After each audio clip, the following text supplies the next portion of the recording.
Vampire the Masquerade Dark London game. In our last session, the coterie managed to track down the subway killer, a Nosferatu, lurking in the underground of London. They also bumped into another vampire who was apparently also hunting the same killer. Unfortunately, the other vampire, being somewhat less cautious than the coterie, had attracted the attention of Operation Antigen, also known as the Second Inquisition. Luckily, Seth Morgan, being an ex-member of the Second Inquisition himself with his contacts, got wind of this early on. Various shenanigans ensued that ended up with them on an underground train, following this vampire who seemed to be tracking a young club-going woman, the preferred prey of the subway killer. At one point, an Operation Antigen operative entered the train and left a suspicious-looking suitcase next to a seat. He then left the subway train, and MC Supernova realised that there was a bomb in the case. He did his best to alert the appropriate authorities. They got all the people off the train. The driver initially was refusing to leave because he was going to stay there and report to the emergency services and tell them what was going on, situation, updates, etc. But MC Supernova, with his suave, some might even say supernatural means of persuasion, managed to get to the driver and himself off the bus. And in the dramatic style of action films everywhere, just as they were leaving, the train exploded and they were thrown onto the track by the explosion. But they were largely unharmed. In the meantime, Adrian Resnick, also known by many other names such as Ripper in his professional capacity as a mixed martial arts fighter, was following this vampire that they had allied with, whose name I believe was Eleanor Matthews. If I just look it up in my notes, there we go. The two of them were tracking this young woman who they believed was going to be the next victim of the subway killer. And sure enough, this ragged creature descended out of the darkness and lifted her up into a maintenance tunnel. They gave chase, jumping onto the roof of another train. A thrilling chase ensued where Adrian was able to throw this mangy Nosferatu murderer onto the ground and smash him utterly on the tracks, dispatching him. At which point, the coterie all gathered together, along with Eleanor Matthews. They advised her that, look, Operation Antigen's obviously tracking you. Do us a favour, don't cause any more trouble, lay low for a couple of weeks. She revealed that her haven was the Beckton Sewer Works, and she was planning on laying low there for a couple of weeks anyway. She seemed to have a bit of a rapport going with Adrian. She gave him a pack of these really stinky, sort of no filter cigarettes, and said, if he needed to contact her, just come to the Beckton Sewer Works and make sure you're smoking these. And then she disappeared off, and our coterie went about their normal business. Their plan for the future was to try and locate some of the other kindred landlords, put my teeth in the borough of Barking and Dagenham, which is where they make their haven. And as a coterie, they've been trying to reinforce the masquerade, despite the absence of the Camarilla in that area, both to keep Operation Antigen off their backs, and also so that if and when the kindred status quo is restored, they will have something to point to as to why they should be allowed to continue holding this particular area. So look at the good job we've done, new Camarilla, that sort of thing. So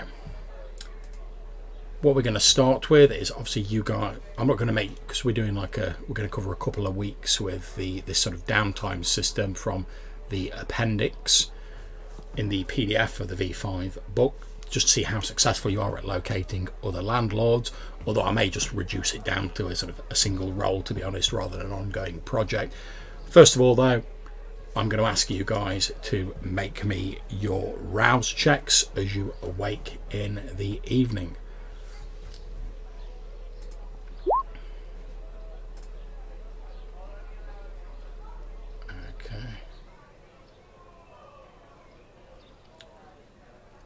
So that's a 1 for me.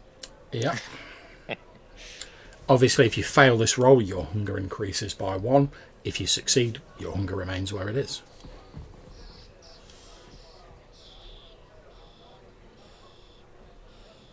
Okay. Lovely. Okay, so Seth, you're starting to feel a little bit more peckish as you awake in the evening. The rest of you, you're not doing too badly. You could eat, but you've got a handle on it. So, as I say, we're going to do a roll to see how well you guys locate these other kindred landlords. But I'm going to ask, first of all, before you start doing that, is there anything that you guys want to talk about or sort out between yourselves in character? Obviously, you have the Astro Club where you can meet up. So getting in touch with you've got phones, getting in touch with each other is not a problem. So is there anything you guys want to talk about in character before we sort of make with the rolls? I think the idea last time was that we're going to lay low for a bit, right? After the fairly intense action in the subway. Yeah, pretty much my idea is that you'll lay low for a couple of weeks and then we'll do this roll. So like a couple of weeks will have passed. Yeah. And like I said, I'm obviously not going to make you make rouse checks for an entire week. I've just done one for like the period after the 2 weeks has passed. One thing you will have heard as those 2 weeks passed is that the local newspaper has been running with headline stories about the rising crime rate in the area. Obviously, also, there are headlines about the explosion on the subway train. Currently, the public story is it's being blamed on terrorists who are attempting to disrupt the infrastructure in the capital. Luckily, no one was hurt. However, that's being rolled into this story about rising crime rates in Barking and Dagenham. And there's a little piece saying that even one of the local reporters for the newspaper itself was recently mugged, stripped of his possessions, and left dazed and confused in an alleyway. And he's assuming that he must have taken a blow to the head or something similar, because he doesn't really have anything beyond hazy memories of what happened, and his memories consist of walking down a couple of alleyways, then lights out and him waking up and like, oh, my wallet's gone, my phone's gone, oh, I'm a bit scraped up because I've been lying in this alleyway, I must have been mugged. And obviously he's this reporter, presumably, obviously we know sensationalism sells newspapers, he's rolled his own experiences into this story about the explosion, and then now sort of they're parlaying that almost into a larger piece about how crime rates in London, but more specifically Barking and Dagenham, because that's where the newspaper's based, are increasing, and could we be looking at a new epidemic of crime? So you'll have all got that information. You can have got it from newspapers, websites, etc. That's just general information that is about.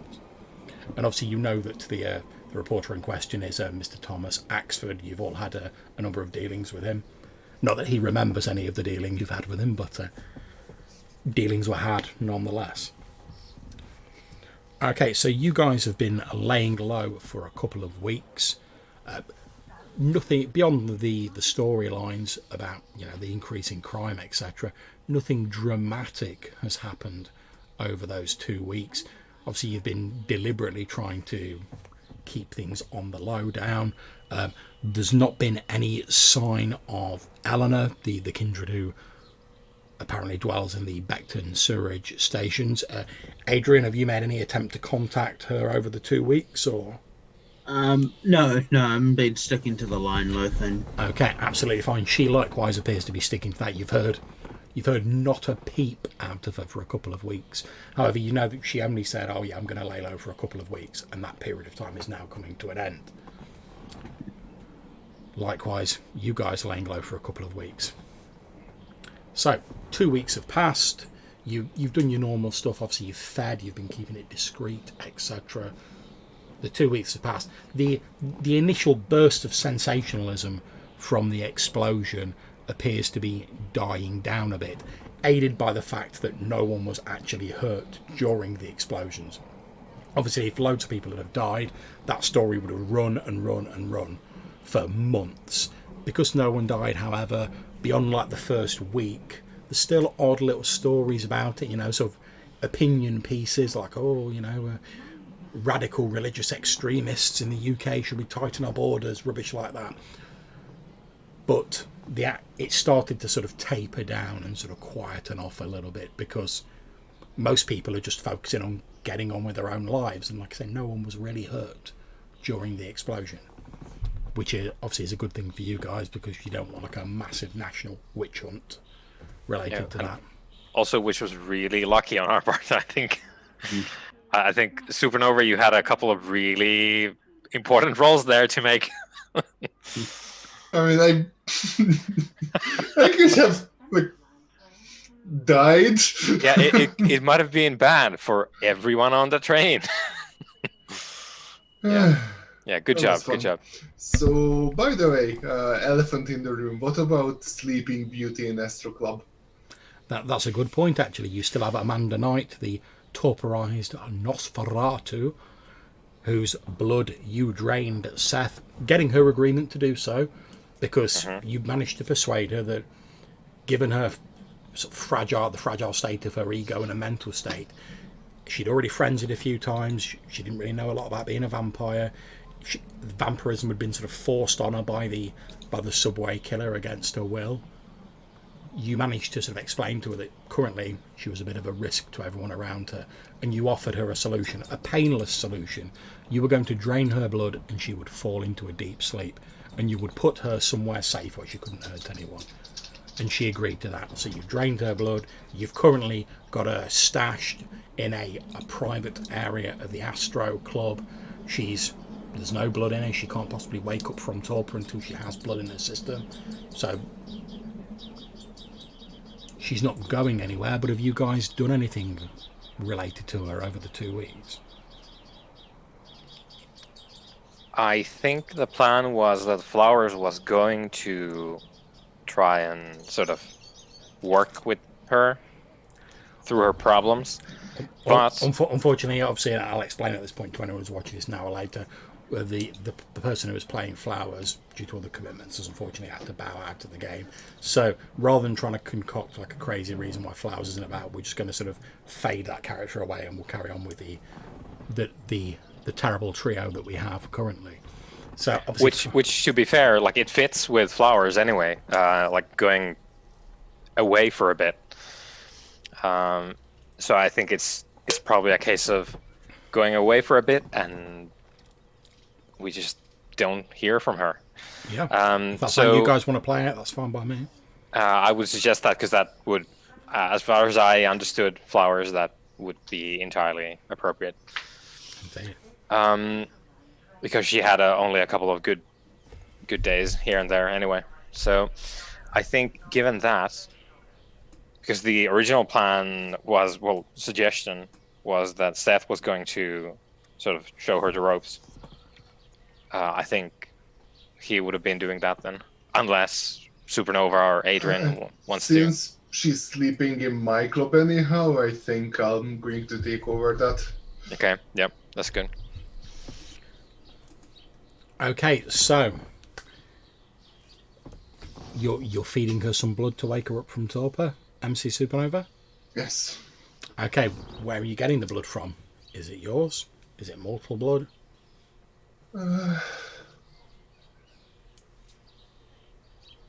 I think it's going to be the case of me feeding like real properly, and then I let her feed off me. Okay. Due to my clan bane, I am unable to bind her anyway, so I'm not too worried about the inappropriate consequences. Yeah. Or are they? Dun dun dun. Okay, so you feed Miss Knight some of your blood. I'm not going to change your blood pool or your hunger or anything like that, because I'm assuming that you've done this and then you've fed later on based on your role. But you wake her up and she seems a little bit groggy at first, as she starts waking up. Gradually she starts coming around. and she blinks and looks at you, and then she's like, "Oh, how long have I been out?" About 2 weeks. 2 weeks. We look, Miss Knight. You are in a safe place right now, but in order for you to continue benefiting from that, we need to set down some ground rules, right? Okay, I suppose so. What sort of ground Because rules are we talking about? the last time we met, you found it a bit hard to behave. I assume you remember that. Well, yes, I'm hardly likely to forget, but it's. I'm sure you can understand that I was a little bit taken back by the whole thing. I mean, it's not exactly a normal situation. I mean, define normal in our scenario, but I do understand. I went through the same thing more or less. Yeah, exactly. Anyhow. I mean, you've got to appreciate. Sorry, what she's still a bit sort of hazy and groggy, like she's just woken up. Sorry, what was your name again? Since we're being friendly here, why don't you just call me Shane? Okay, Shane. Well, as I say, I mean, if you'd have asked me, well, I suppose a few weeks ago now, I wouldn't even. I didn't even know this sort of thing existed. I would have thought it was all fairy tales. And then, not only do I get attacked in the underground, but I wake up and I'm like this. And at which point she, so I presume you've got a sort of stash in the back. She looks like the reflective surface of one of the storage containers, and she sort of like rubs like the sort of red, almost like wine stains that are down her cheeks. And she says, "And now what?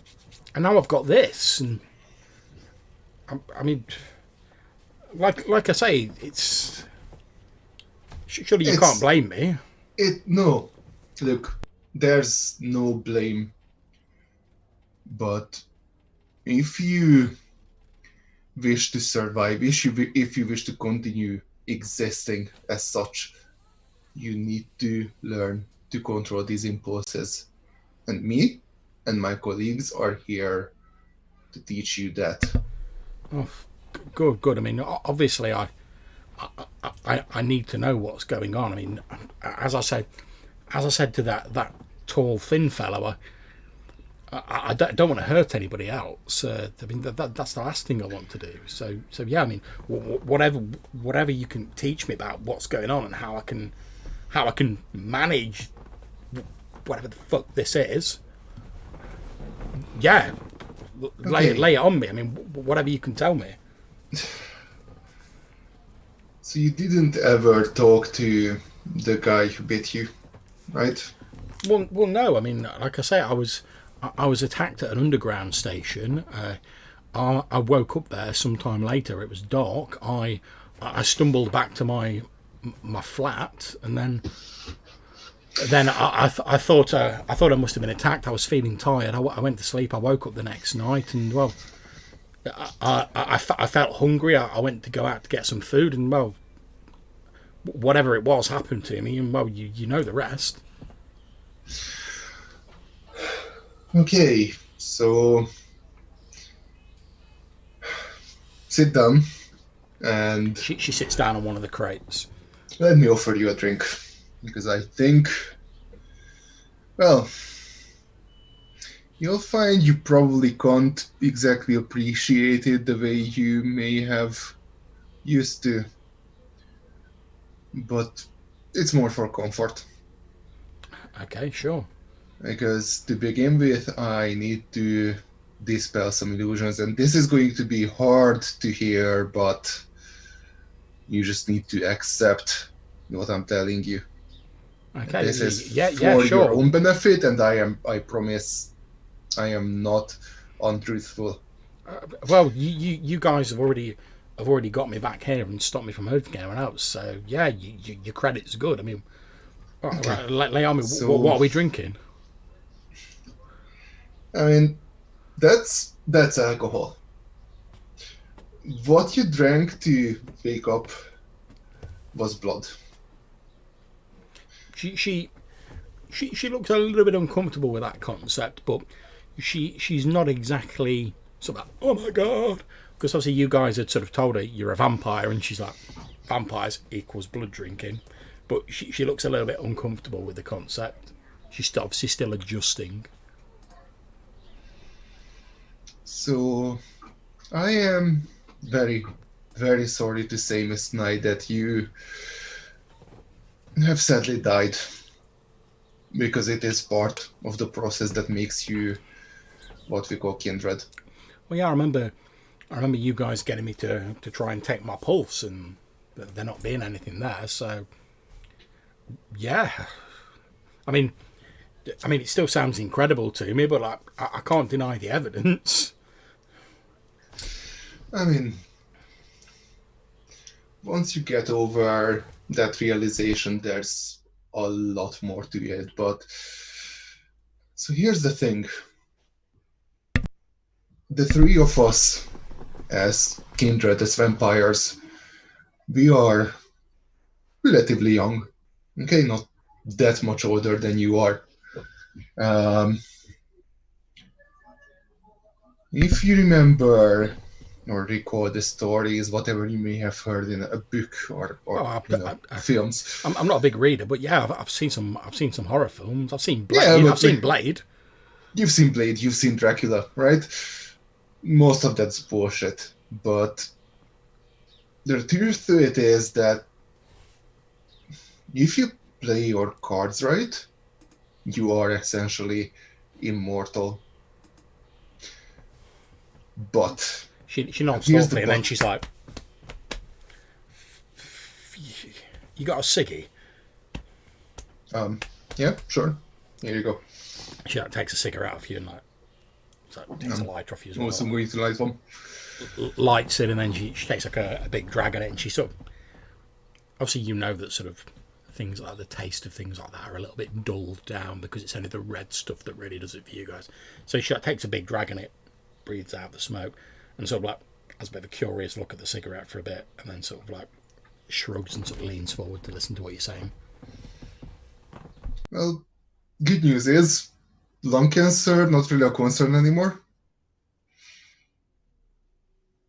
But so here's the thing, and this is where it gets very, very complicated. There's going to be a lot to learn about how to actually use that blood you're drinking, because it is much more than just food. Okay, and I think what we can do there is, if you're just going to sort of give her the general like Vampire 101, I think we can sort of fade to black on that scene with you sort of explaining it, and we'll just assume that you've explained it all, so you don't have to literally go through everything. Before I actually go into like powers and the use of vitae and all that, I am very quickly going to explain that while there used to be other vampires, and maybe there still are, they have, most of them, disappeared in recent times. She's like, oh, well, what happened to him?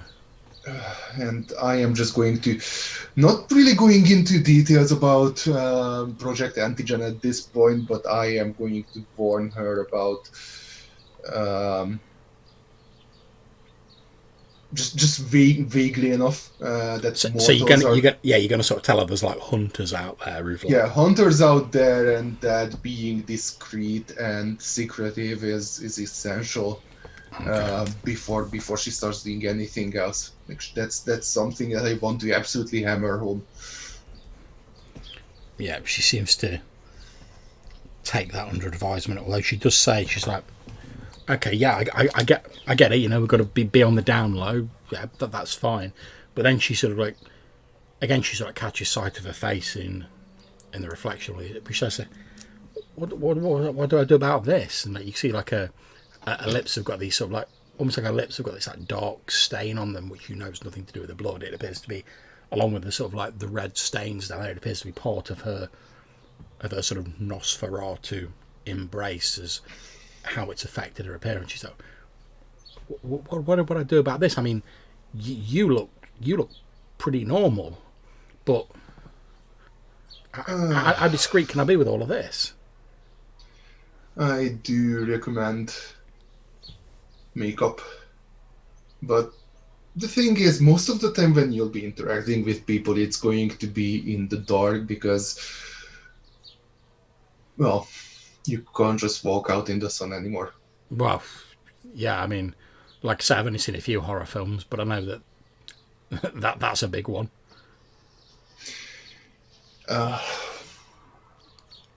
Okay, I'm also going to quickly explain, not in great detail because I don't want to overwhelm her, because that we just turned the entire, her entire reaction to the thing around.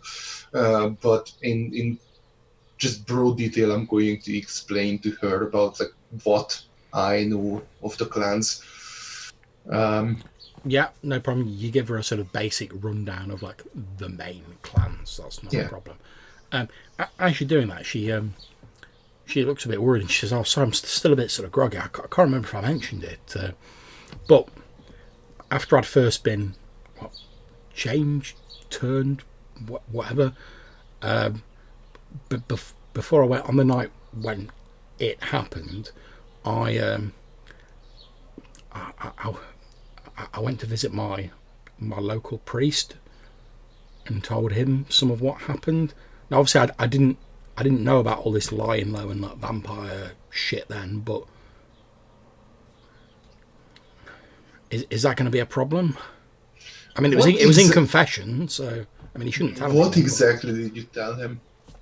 Well, I told him I'd been attacked by this like horrible thing. I mean, I didn't even really know what it was. I'd woke up at night in the underground station. I felt really hungry, but when I'd looked at actual food, it made me feel a bit sick. But I was like getting hungrier and hungrier, and I didn't really know what to do. I mean, that's really all I could tell him at the time. You didn't feed yet at that point? No. I mean, that was before. I mean, after that, I went back to my flat, and I was just trying to ignore it. But eventually, next night, it got so strong that I was like, I'm going to have to go out and like try and find something to eat. I mean, I just thought I was sick at the time. So, I mean, I didn't know about any of this shit, but I mean, I'm sure Father Turner won't tell anyone because it was in confessional. I mean, and that's all supposed to be like very secret, and they're not supposed to share it with anyone. And I don't think I told him anything too bad, but I just thought little as he knows. Yeah, I mean, I just thought since you're telling me all of this, I should like be open with you and like let you know. Thank you for that, Amanda. Little as he knows. I mean, I hope I've not caused any more trouble. I mean, you guys have been safe. so good to me. I mean, it's probably safe, but maybe we'll look into it a bit, just to be sure. Okay, so you do your sort of like wrap up explaining a bit more of the vampirism idea to her, and we sort of fade away on that scene. So as we say, you guys have been laying low for a couple of weeks. Everything's been relatively quiet apart from the aforementioned news stories. You've been giving Amanda a little bit of training. She's got the basics down. She started to like experiment with like using her abilities and basic uses of the blood. But obviously she's very green as far as her experiences go. But she's definitely taken your lesson about sort of laying low to heart. Have you allowed her to stay at the club, or? I think for the time being, yes. Okay, so during the couple of weeks while she's been like sort of staying at the club, she's come up to you and been like, "Oh look, I really appreciate you guys," and obviously Seth and Adrian, you'll have seen her as well because you will have all met at the club at certain points. She's basically said, "Oh, you guys have been like really good to me. You give me a place to stay, and you're looking after me. Like, is there anything I can do while I'm here to like help out? Because I'm feeling a bit useless, to be honest. I'm just sort of like knocking about." I mean, I think having something to do might take my mind off it all, to be honest. I think I'm going to look to my colleagues Okay, for so this because Seth and Ripper, you are they there. might need help. You are there when Supernova's having this conversation with Amanda, and she's asking, like, is there anything I can do to help out? Because I'm at a bit of a loose end. I need to take my mind off it. Supernova like, looks to the two of you, see if there's anything that you guys can think of.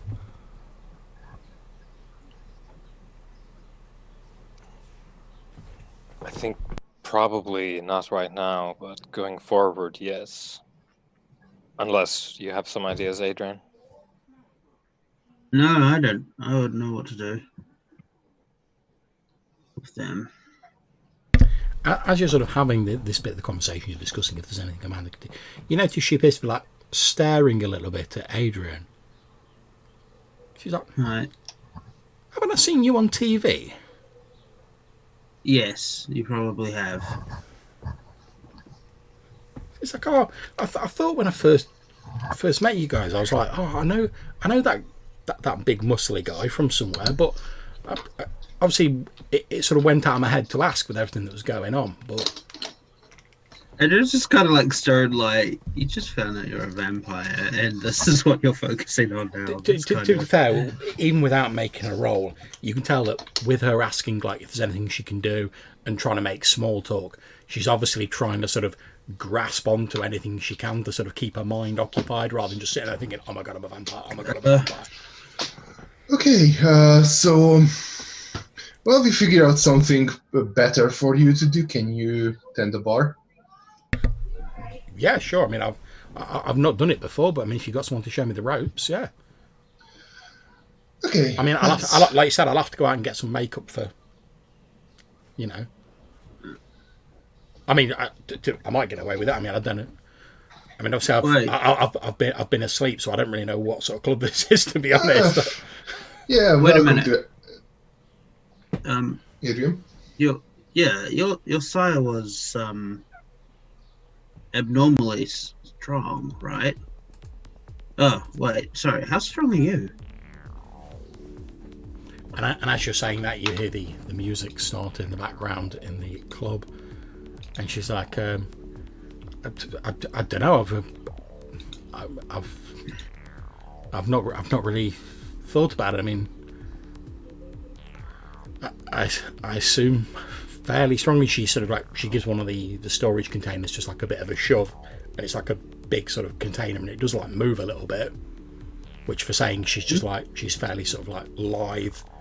She's just like, and it moves a little bit. So she's obviously like a bit stronger than the average mortal, but she's not sort of like smashing buildings down with her bare hands strung. Not yet.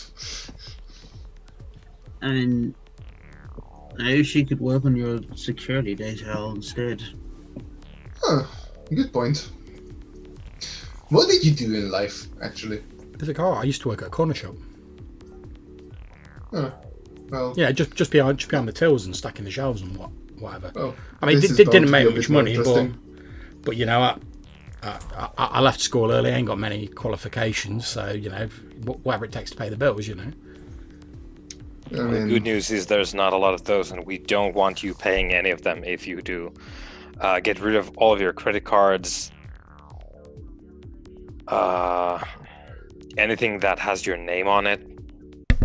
Basically. She's like, well, to be honest, I mean, from considering when I left home to go and look for some food, as I thought originally, I left all my stuff at home. To be honest, I just sort of like ran out because I was getting so hungry. So I haven't got like a phone or my wallet or anything on me really. I mean, it's all back Good. at the flat. So Good. We can play that off as you just disappearing. okay. That's very clean. Very good. Well, I'd love to take credit for it, but it's pure chance, to be honest. It's more a case of I was that hungry, I just ran out. I didn't even think about picking up my wallet, my keys, no nothing. Yeah, we can use all the luck we can get. There's the deck is heavily stacked against us, so we'll take what we can. Okay. She nods. Okay, so Ansel. okay, I'm going to introduce her to Wade. Okay. no problems. How do you plan on introducing us? Sort of like, what are you telling Wade, your security chief, about Amanda?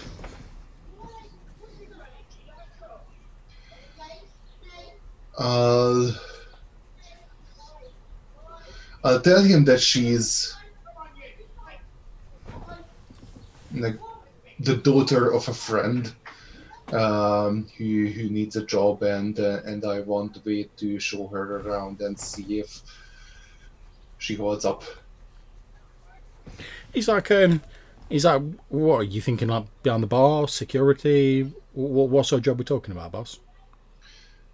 She's athletic. Let's see her on security first. He's like, yeah, not a problem. I suppose I can give her some of the easy stuff to start with. See how she gets on. Thanks. I can put her on the doors. We always have 2 guys on the doors, so she'll have someone with her who can show her the ropes. That should be easy enough for her. He's like, yeah, no problem. Yeah, Consider it done. thank you.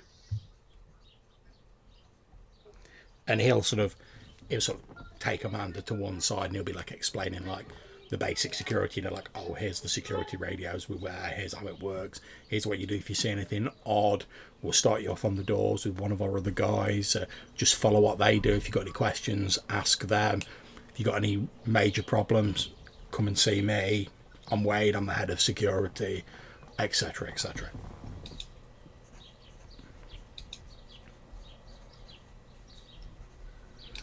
All right, I'll leave them to that. Okay, no problems. So as we sort of fade out on that, we come to you guys trying to locate the other kindred landlords of the area, which was a goal you said you were interested in last time. So I'm going to ask, so obviously it will come down to a role, but what sort of role it is depends on you guys and how you're choosing to look for them. So in a very sort of roundabout way, I mean, you don't have to go into ridiculous detail with it, but how are you guys planning to search for these kindred landlords? What sort of methods are you using?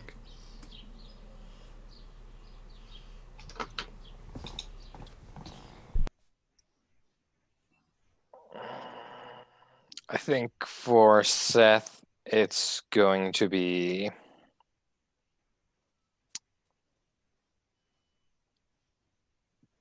old school stalking hotspots, basically, places where he thinks vampires might be, trying to spot them, follow them around, make a sort of map of suspected who's involved in the night society. Okay, in which case, make me, and obviously you'll all get a chance to roll on this depending on how you choose to look, make me a wits investigation roll. You can substitute streetwise if you want. I'll do, they're both the same, but just for flavor, I'll do insight. Wits. And don't forget, I believe you guys get +1 roll for sort of word on the street stuff because of your Haven backgrounds. So you can add that on. Oh. There we go. It's a critical, so that's 7 successes. Okay, splendid. So you don't find anything? Yeah, I find that we're all alone. All alone in the night. Okay. Tragedy. So, on the very first night that you've started looking, you're like, right, okay, we've laid low for a couple of weeks. Right, you're all going on your various different ways of splitting up and doing your own investigations. On the very first night, you happen to be walking by the Rippleside Cemetery in Barking, and as you're walking past the cemetery, you see a guy. He's got a spade over his shoulder, gravedigger style. Nothing unusual there. Tending the graves. It's a fairly large graveyard. There's separate sections for children. There's a memorial garden, various bits and pieces like that. It's obviously got metal fences around it, and you can see from the way the area has looked, that obviously there's the original graveyard and then it's been like expanded eastwards at some point to make more room. There's like a more modern wing effectively. However, as you're walking by, something causes you to stop. There's something catches your attention about the odd shuffling gait of the gravedigger. He almost seems to sort of like, as though he's like sort of stumbling around. He's got that odd sort of shambling motion to his walk that seems, to a person like yourself who is intimately in touch with the unnatural, you're sure most people would pass it off as nothing. You know, maybe the guy's had a drink or whatever, but there's something about his vacant expression in the moonlight and the way he's shuffling around that strikes you as extremely odd. Yep. And as I have noted, I don't know why I didn't pick it up before, but that is indeed a messy critical, because one of the 10s is a hunger die on my part. So, any ideas on what that might be? I have an idea, and it's basically... I'm open to suggestions. Yeah, so... yeah, Adrian. I was just going to suggest maybe like if you found them by like, I don't know, poaching on their domain by accident or intentionally or something. Yeah, that's yeah, we can roll with that, because when John started talking about cemeteries, I'm like, oh, so I've just finished eating then. So so maybe I was at the cemetery. I also have a shovel and a bit of dead flesh on my lip. Okay, so effectively what I'm going to say is, when we start the scene, you've like dug up a body to feed on. When you see this sort of shambling gravedigger like coming towards you, and you're like, oh shit, I've been spotted. and you're sort of like, you're in that moment when you're like, oh, do I like deal with him, or do I like get out of here? When, as you're sort of doing that, he walks up again, sort of like vacant like expression, sort of shambles forward, and he just starts redigging the hole, like not really paying any attention to you at all. He just sort of like looks down at the body, starts redigging the hole, rolls the body into it with his shovel, and starts like putting the soil back on it. Doesn't even say anything. His gaze never gets any more expressive. He's just like... So I stand there for a bit with my shovel, and I'll venture to say to this fella, it's like, hello. You say that and he goes,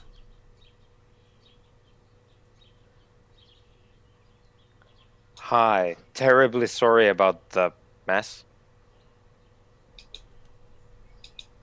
And I just like wave. he doesn't blink. Nothing. He makes no reaction whatsoever as you like wave your hand in front of his face like that.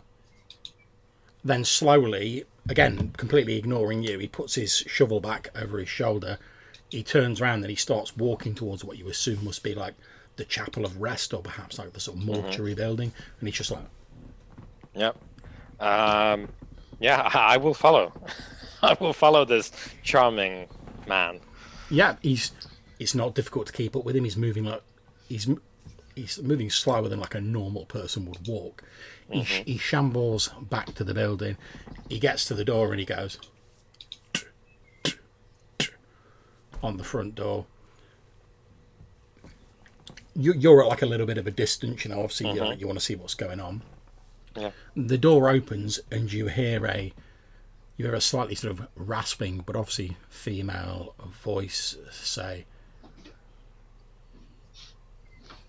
"Is it done?" And this is gravedigger just goes,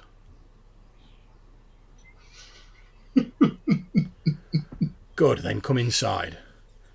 The figure shambles in through the door and the door shuts.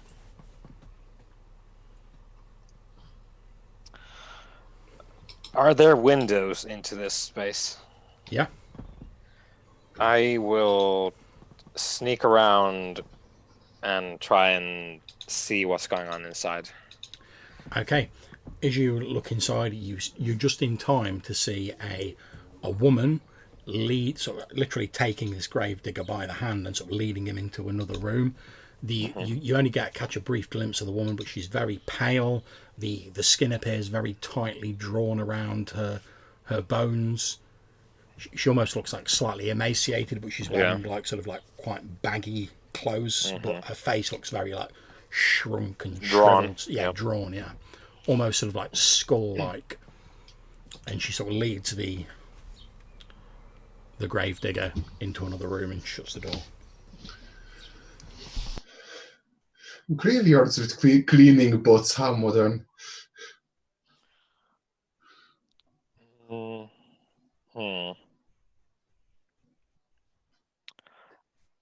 If I go around back, is there a door?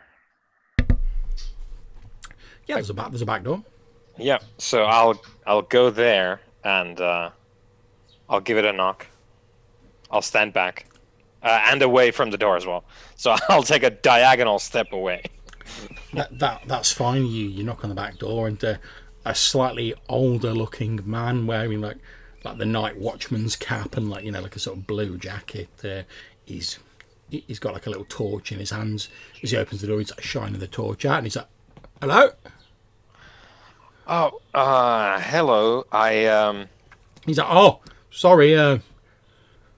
We're closed for the evening." No, I know. I was looking for the fella going around the grounds. I was looking to return this shovel. He says, I hold it up. He's like, "Oh, that's all right. You can give it me. I'll see they get it." No, I mean, I wanted to say thanks because I really needed it. So it's a nice guy, and like Seth is a terrible liar. He's not one for lying. He's like, he's like, "Wow, I'm sorry, but we can't just be letting people in. It's my job to keep people out. You see, I mean, really." He's sort of like putting his torch down at the ground so he's not shining it in your face. He's like, really, to be honest, I should be kicking you out of the grounds, but well, we only get people here who've lost someone, and the way I think about it is, if you've already lost someone, the last thing you need is an ear roll from me. Yeah. So if I were you, mate, I'd just head out by the gate you came in. We'll say no more about it. He's like, look, Chapel of Rest will be open in the morning. You can come back if you need to discuss any details. I'm sure the people in charge will be happy to discuss whatever services you want for your loved ones. And my sympathies, by the way. Well, it is what it is. Yeah,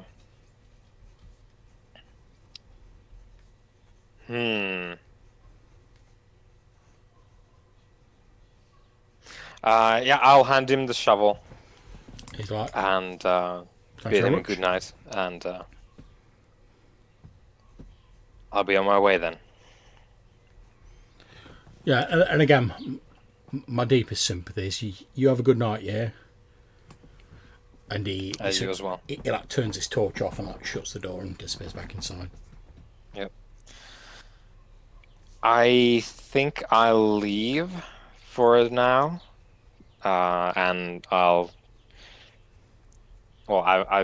made a note of where this place is, and I presume because we're in after the 2 weeks downtime period. Yeah.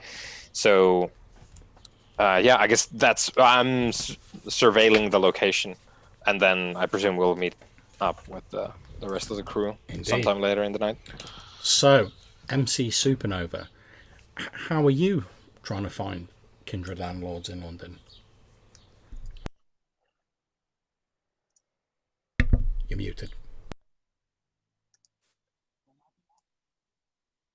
Sorry. So that's a very good question, because obviously my forte would be some sort of social check, but I don't imagine I have a lot of contacts I could just, drill for such information. Okay, well, let me have a look at your character sheet and I'll see if I can suggest anything.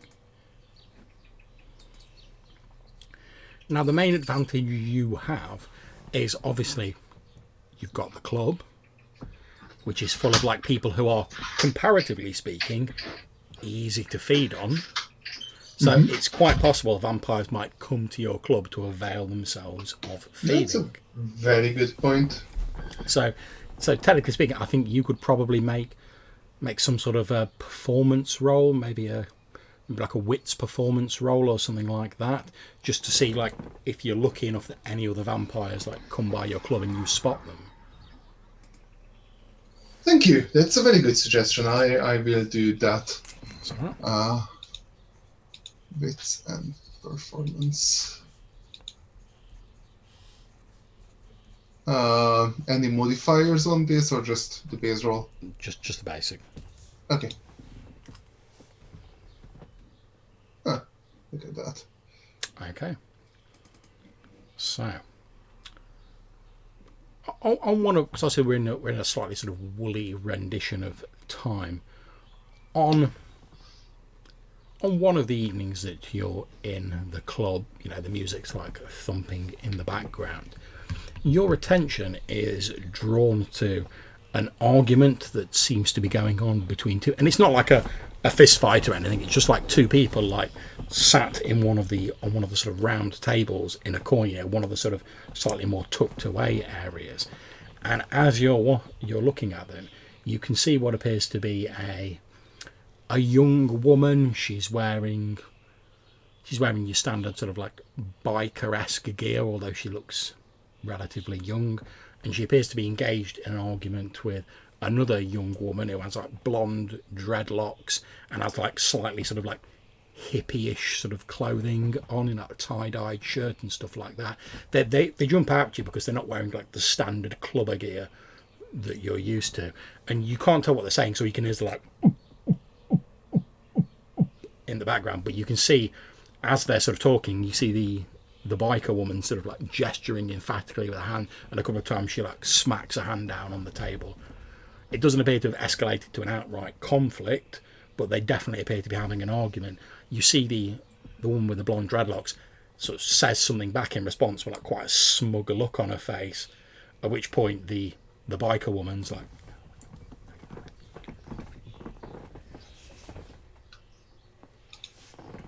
Sorry, can you repeat that bit? I mean, yeah, you can't hear what she says, but you can just see like her actions. yeah, but like I had Roll20 in front of me, so. Oh yeah. You see the the blonde dreadlock woman sort of sits back in response to the biker woman's argument. She sits back with a smug look on her face and is like, at which point to the biker woman's like,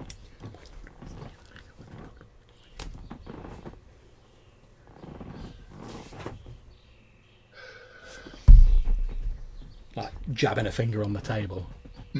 Okay. I'm going to check in with them discreetly. Okay, so as you wander over towards them, obviously you get a little bit nearer, you can hear what they're saying a little bit more, albeit snatches of conversation when there sort of breaks in the music.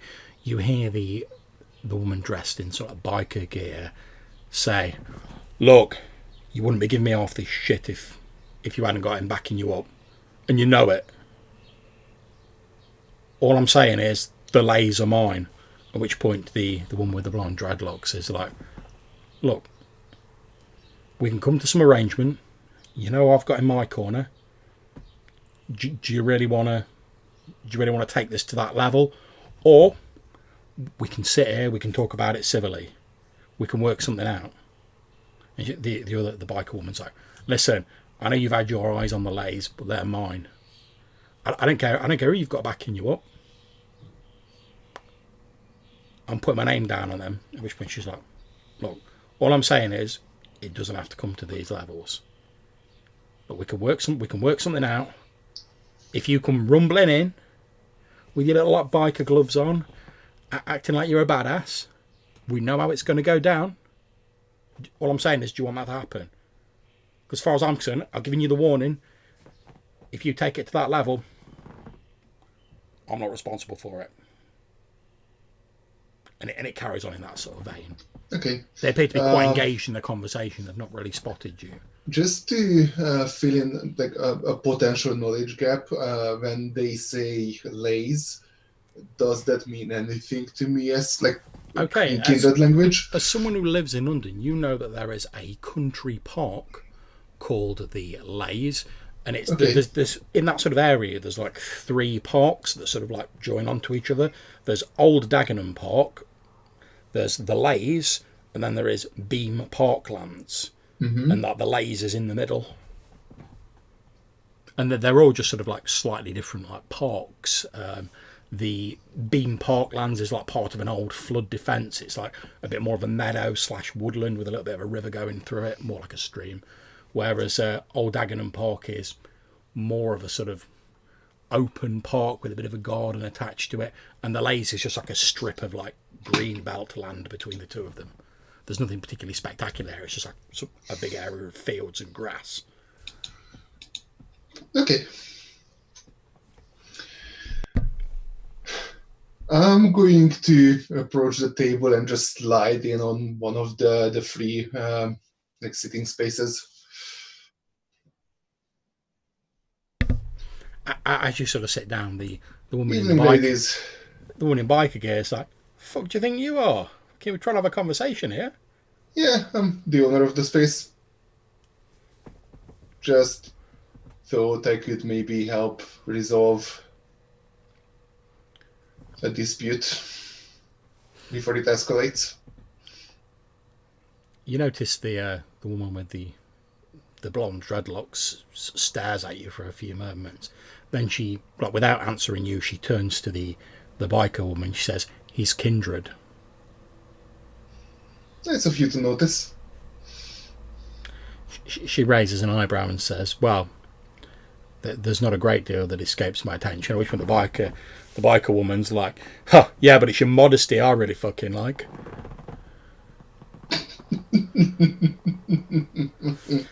The woman with the blonde hair says, "Well, as I was trying to explain to my friend here, we're having a little bit of a dispute. Hey, listen, I tell you what, Finn," she says to the biker woman, "it might not actually be a bad idea to bring this guy in. I mean, he's a neutral party, right? We're getting nowhere between the two of That us." is all I aspire to be.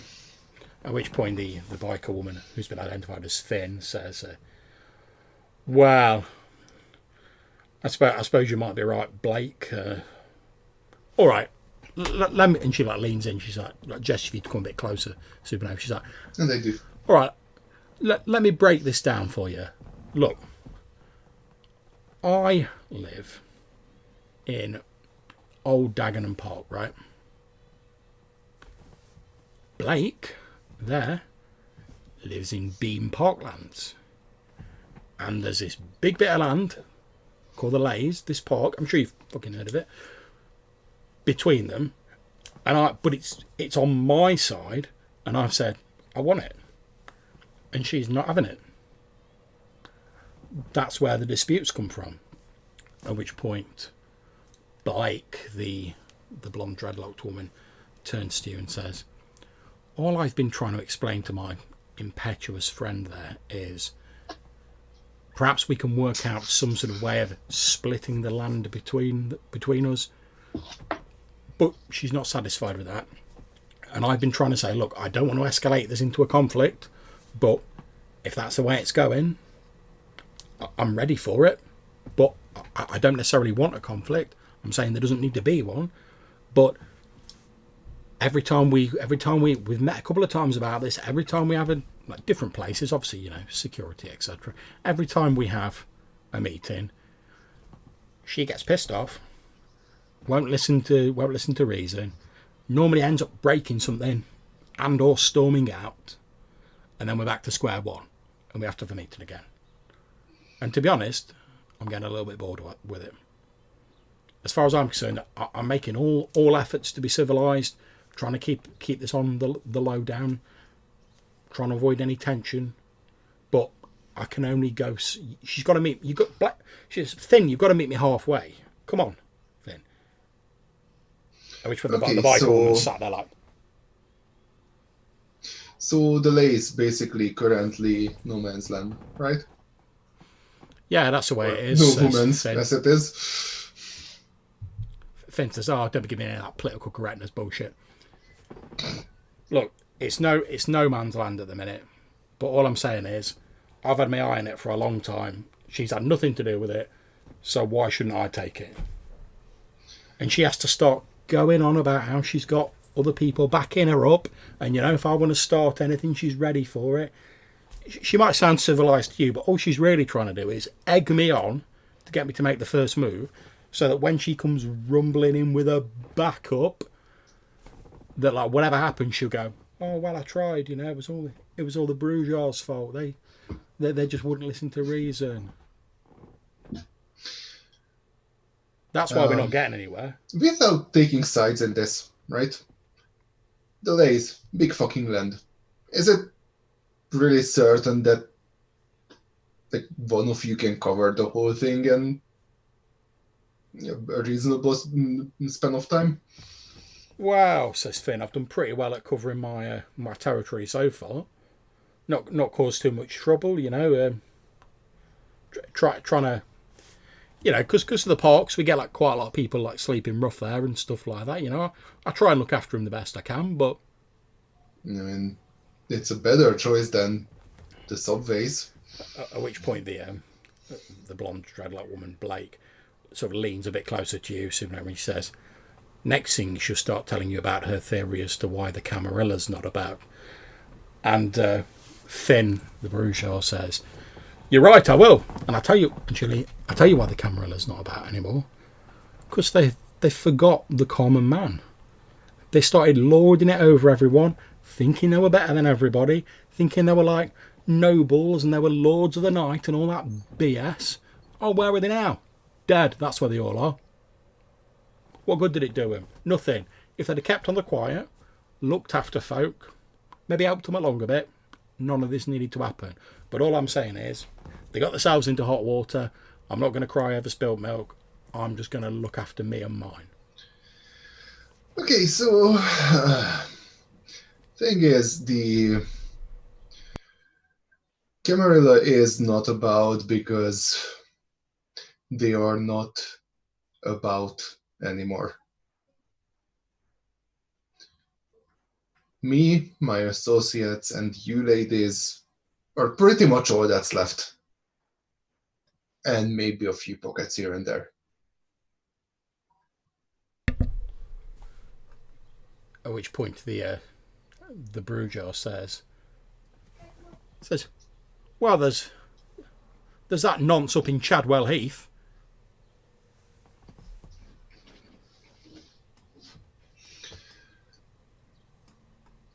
As it were,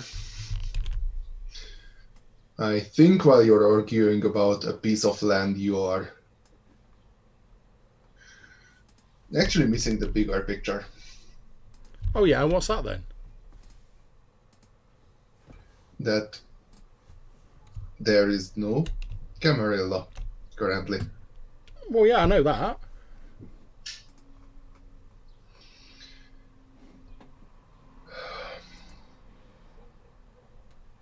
There was that thing about the subways a few weeks back. Oh yeah, Sure you're aware. I read about that. That unfortunately drew some attention of the unwanted kind.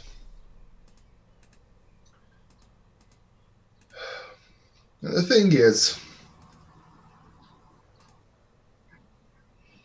as a friend of mine likes to say, the cards are heavily stacked against us.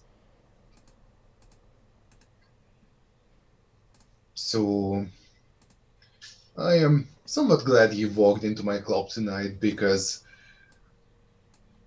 I need allies, and frankly, so do you. Well, and I've put a couple of pictures on the screen share of those characters so you can see what they look like.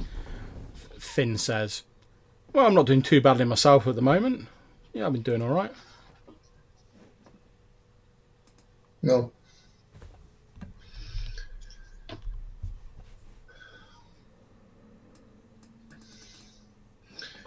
You've dropped a few names in this conversation by this point. I would like to establish rapport, which is the main reason I approached the two of you tonight. Right. So what are you saying then?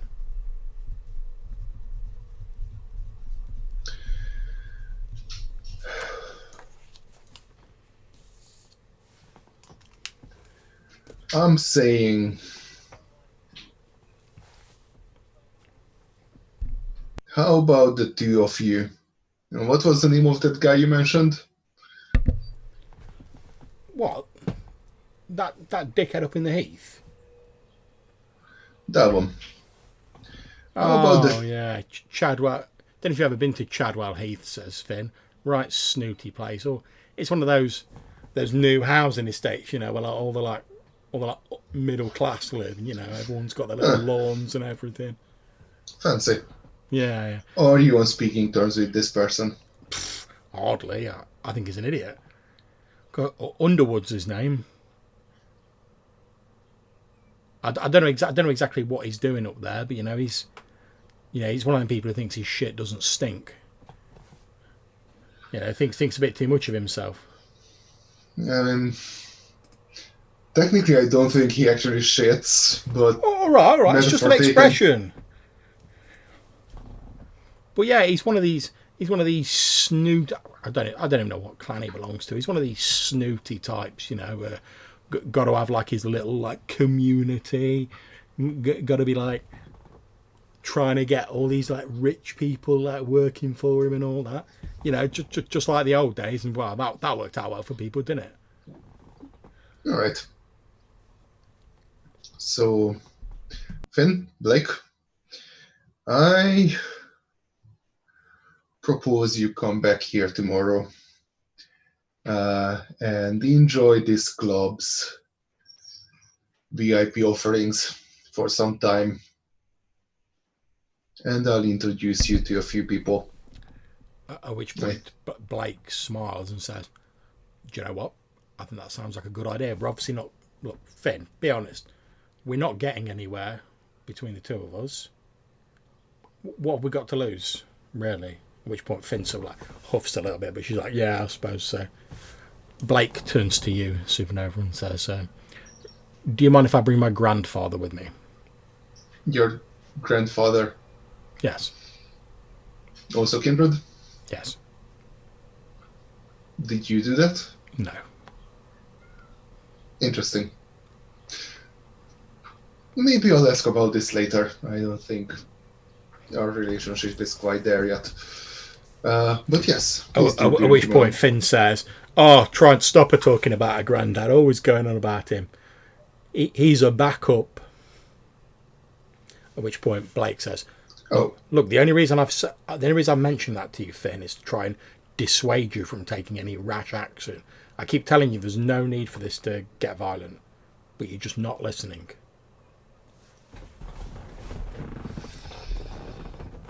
I mean, to be fair,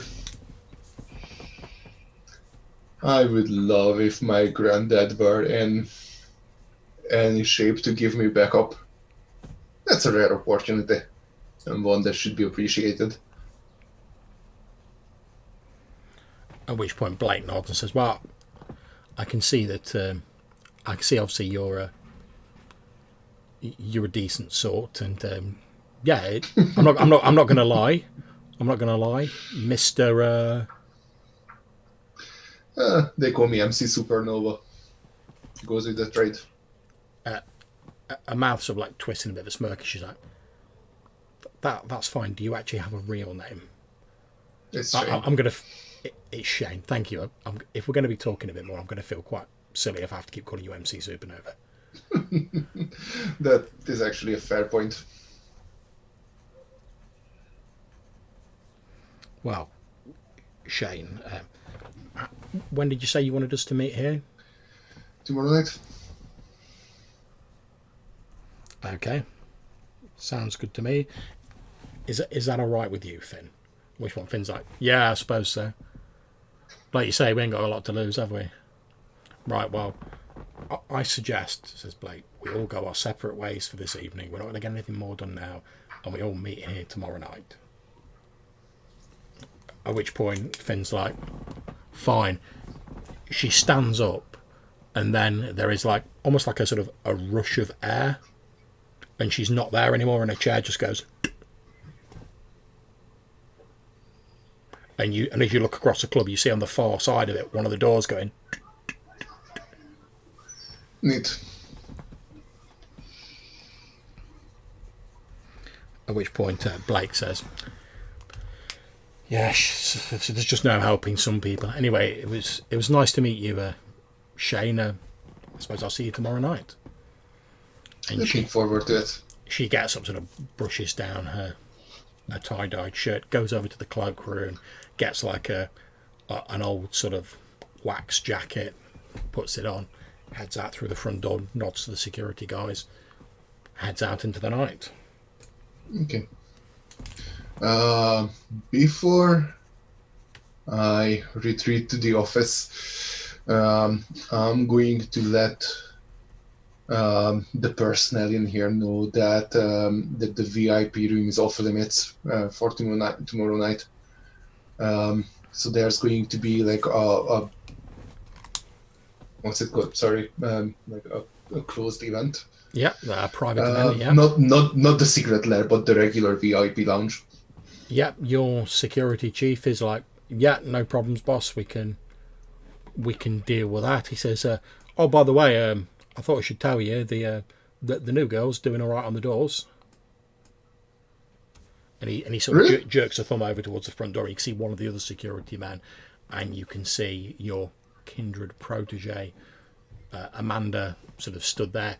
She's obviously scrounged up some makeup from somewhere, a bit of concealer to like cover up the marks on her face, and she stood there like chatting to the security guy who's with her, and a couple of the people who are coming in. You see her like stamp the back of their hands, and sort of lets them into the club. He's like, yeah, she was a bit of a slow starter, but yeah, she's doing all right. What's your impression so far? He says, well, I've got to be honest. She seemed a little bit jumpy, a little bit sort of out of her element, if you will. I can't say she'd have been my first pick for a recruit if I was looking for a security person, but she seems to be settling in all right. And as you know, we do always try on the front to have like one man and one woman on the front door. Then like if we have to search anyone, we've got the right people for the job, so it's handy having a woman on the door as well. Yeah, she seems to be settling in. I mean, she's doing all right, boss. She's not like my gold star employee, but she's doing all right. Yeah, but all right. if you have issues, just let me know. We'll try her on the bar or something. Yeah, I'm not no forcing her on you. problems. Waiters, no problems, boss. I'll let you know. But like I say, at the minute, yeah, she's doing all right. I mean, it's early days, obviously, but she seems to be picking things up a little bit. Like I said, a bit slow to start, but she's getting into it now. I think give her a week or two on the job. I think she'll be all right. Thanks, Wade. Keep up the good work. No problems, boss. At which point he like gets a call on like his security radio, and he's like talking to one of the other security guys, just general like checking in stuff. He gives you like a nod. He says, "I'm just gonna do the rounds, boss, and like checking on my guys." But I'll let them all know. Thumbs up and leave him. I'll let them all know about your private event, and he sort of walks off, and you can hear him talking to his guy saying, "Yeah, that's fine. Just do another circuit at the back, Tony, and it'll be fine." Then head it back, and you hear his voice fade as he like walks away. Okay. All right. So you have located two kindred. Seth's located something in the graveyard. I suppose Yep. now. Question mark? I suppose now we come to that macho man, Adrian Resnick. Is that my theme song? Macho man. It can be if you wish. Sure. Yeah, Adrian's gonna do internet sleuthing about like news reports in the area and like social media posts, and try to like then investigate like those locations. Looking for anything that might maybe hint that it's like a kindred, like kind of similar to that, like that reporter who's like, yeah, I woke up and I didn't have any memory of what happened, and I assumed I must have been like knocked on the head. I'm basically looking for like anything like that, essentially. Okay, so you're looking for anything, any sort of like anything that affects memories and stuff like that. Okay, so you're using computers to do that. So I'm going to say if you make me a wits technology roll, or you could perhaps use investigation, should you prefer. As much as it pained me, I did not take investigation.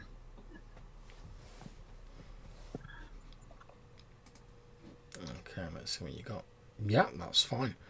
Okay, so you're searching around on the internet. The first like few days, you find a few leads, you chase them up, they don't really come to anything, and you're just sort of getting ready to like, give up and maybe try something a bit different. When you come to a small story in the Barking and Dagenham Herald. It's one of those little like puff pieces, the little filler pieces they put in when they've got no real news, and it appears to be dealing with an elderly care home called Gable Court, and it's just like it's only like a few paragraphs, and the only reason you notice it is because it says they're doing sort of groundbreaking work with people who've got Alzheimer's and illnesses that affect memory and cognitive functioning, and it says that the counsellors there have a groundbreaking sort of medically endorsed program which has actually proven quite effective at sort of slowing the rate of memory loss, and in some cases has even returned memories to some of their residents.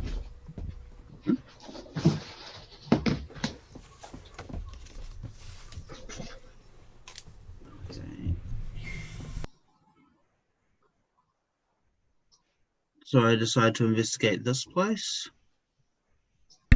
Okay, you head over to the Gable Court care home. It's one of those sort of like closed sort of communities for the elderly. There's the sort of like nice little, fairly modern, like red brick buildings. There's like a little courtyard. You can see that all of the buildings sort of have like a corridor running between them, so they're obviously sort of part of the same complex, but they've been deliberately designed to look as much like normal houses as possible. There's like a little asphalt drive that goes in through a metal gate. Then there's a little courtyard with like pot plants and various other bits and pieces, benches, like a small like, you think it's like a herb garden or something similar, a few flowers in there. All looks very nice. I look around and I feel out of place. Yeah.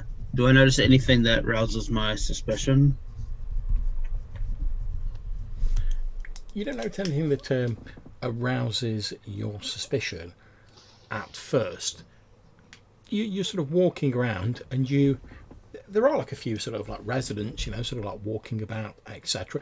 And you just sort of like chat to a few of them, just to like say hello, and they sort of like ask you, oh, are you here to see anyone particular? And you give them like a few excuses, and just general chit chat, nothing serious. But one thing you do notice, for saying this is supposed to be an elderly care home for like people with like dementia and Alzheimer's and stuff like that, the people you talk to, who are obviously residents due to their age, they appear quite lucid. They appear to be talking to you fine. If you met them on the street, you wouldn't think that they had any major problems. So that does strike you as a little odd.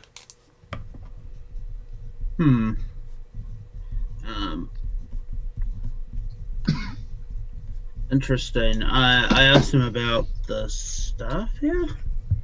They're all quite happy to talk. It seems like for quite a lot of these people, it's quite rare to get visitors from outside, unfortunately. So within no time, you've got like a small sort of group of like half a dozen of the residents that have gathered around, just quite happy to like chat to someone different rather than each other.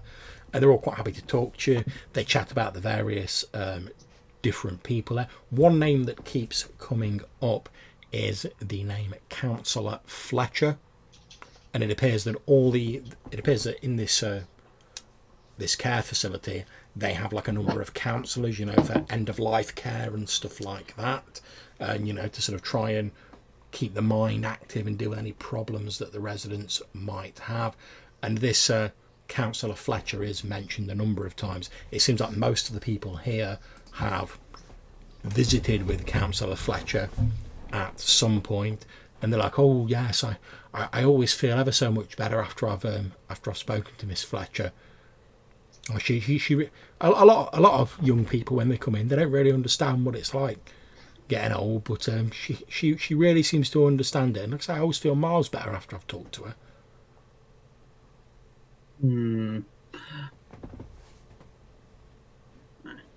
Suspecting that this might be the kindred, I kind of like. Oh, actually, I wonder, like, when do they see her? They say, "Oh well, she normally comes round in the early evenings. Just have a bit of a general natter, bit of a chat. Check how everyone's doing. She's very, very approachable. Yeah, normally comes round.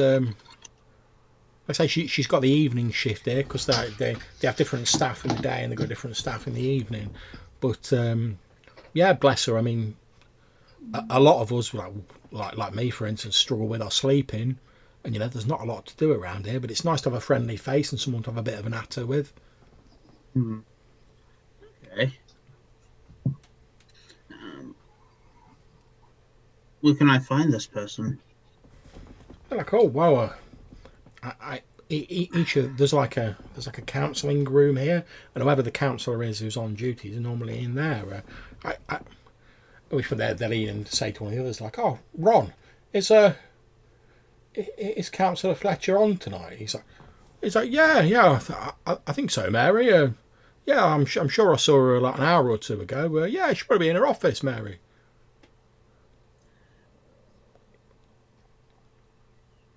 I thank them for their time, and the woman who's been talking to you is like, "Oh, no problem at all. It's nice to be it's nice to be talking to someone new. We don't see many new faces around here."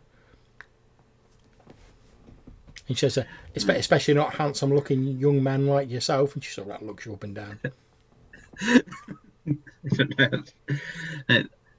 I assume Adrian's used to this sort of thing, so they just kind of smile and laugh it off and head to the office. Yep, no problems. As you head into the old folks' home, you see it's like a lot of these places. It's got like a sort of big map on the wall, with the fire exits marked, emergency meeting points, stuff like that. And all the rooms are labelled on it, so it doesn't take you long to find the counsellor's room. You head along to it. It's got an unassuming wooden door. It has like a little plaque on it saying counsellor's room. You can hear what sounds like someone whistling on the other side of the door. You can hear the slight crackle of maybe like a radio or something playing. Does it sound like vampiric whistling? No, there's no like dripping sense of vitae in the whistling, but you can hear it. It appears to have like a sort of like the tinny sound of like early 60s music, like playing on some like old timey sort of like quite poor quality radio, and you can hear the person on the other side sort of like whistling along with the tunes as they cycle through like greatest hits of the 60s. Okay. Yeah, I'll enter the office. So you're just pushing the door open and going in? Yeah. Okay, as you go Not in... knocking, I'm kind of a dick. As you go in, you can see a young woman, and I'll... Just give me a second, and I'll put a picture of her up for you on the shared screen. Boom, boom, boom.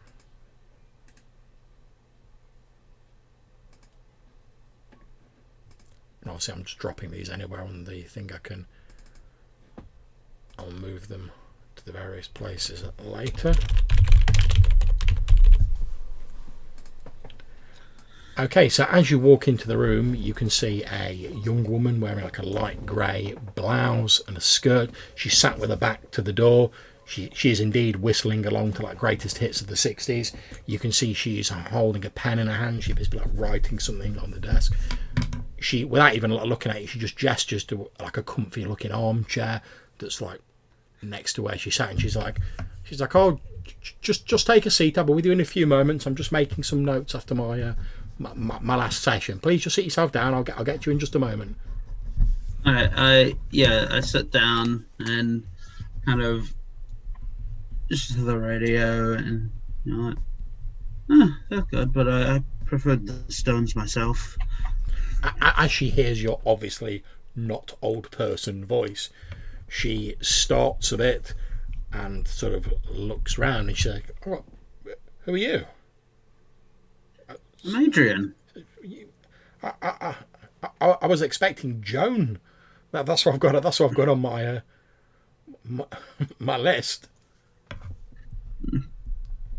Oh, I figured you'd have time to squeeze me in. Well, look, she says, look, I'm only the counsellor for the residents. Unless you're a relative of one of the residents, if you need some grief counselling or you need some end of life advice, I can provide that. But you really should have made an appointment. My priority has to be the residents. I just like look at them and just say like I'm a vampire. And just gauge their reaction, because I figure if they're mortal, I can just make them forget that. Yeah, that's legit.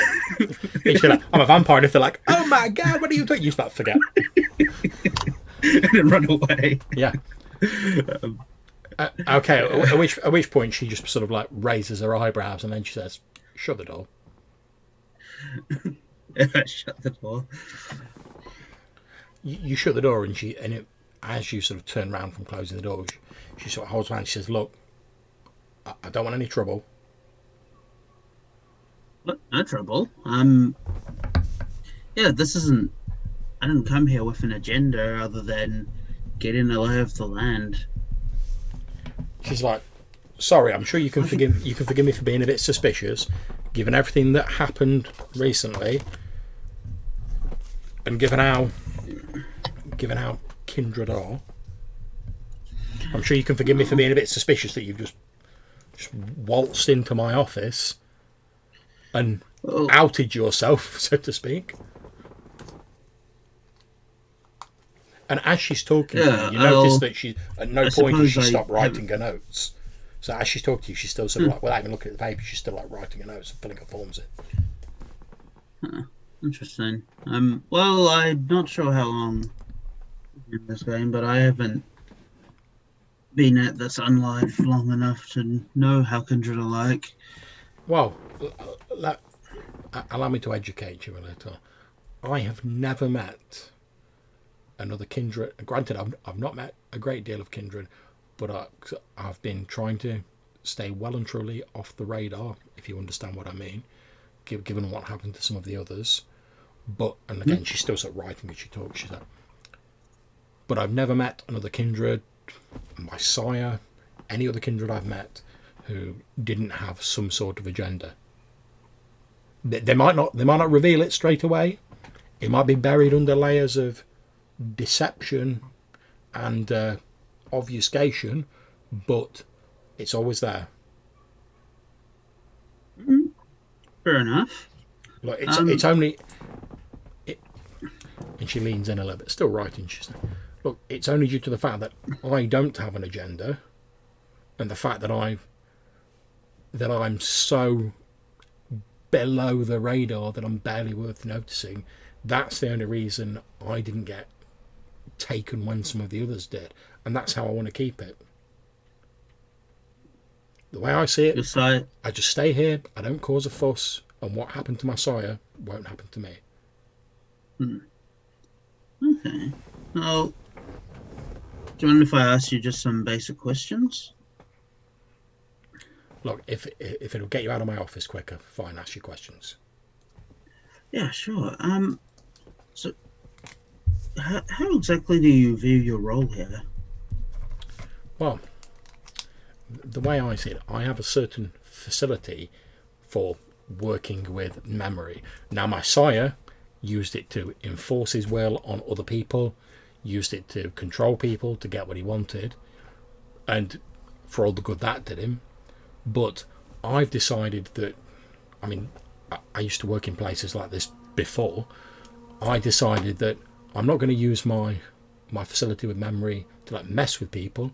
But I thought, what about people whose memories are already going or they're struggling with it? I thought maybe if I talk to them and I write stuff down that they're saying, and again, she's still like writing all the time she's talking to you. Maybe I can help them not to forget. Maybe I can remind them of some things they forgot. Maybe, do a little bit of good. I wasn't aware that dominate could be used in that way. Says, well, strictly speaking, I'm not really restoring their memories. But the way I see it, when I talk to one of the patients here, I've got a pretty good memory myself, and I write down everything that they say. When I talk to them, if I meet them again later on, and I'm talking to them, and maybe they forgot something, okay, I'm not actually restoring their memory. But if I make them think they remember whatever it is, isn't that as good as them remembering it? Because a memory is only real while it stays in our mind. And Since okay, so let me give you an example. Let's say you forget. Let's say I talk to you and you tell me what your mother looks like, and then later on I meet you and due to some accident or some sort of infirmity, you've forgotten what your mother looks like. I consult my notes, and then I put in your mind the image of what your mother looked like, or at least a description. And you don't know I've done that. As far as you're concerned, it's just your memory. Isn't that better than you forgetting what she looks like? I suppose, but also if you're making them think they have their memories back, it might, I don't know, unlock some other neural pathways. Might be doing more help than just making them think that they're remembering things. I understand what you're saying, but and I don't mean to sound catty, but I'm guessing by the look of you, you're not a neurosurgeon. No, I concede. Well, let me tell you, the people who come here are in the last years, months, some of them even weeks of their lives. They don't have a rosy future to look forward to. Things aren't going to get better for them.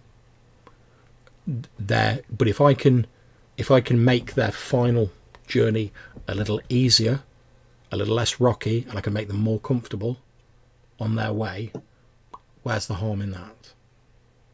I'm not curing these people. They're not going to become young again, go back out into society and live life to the max, or whatever the kids are saying now.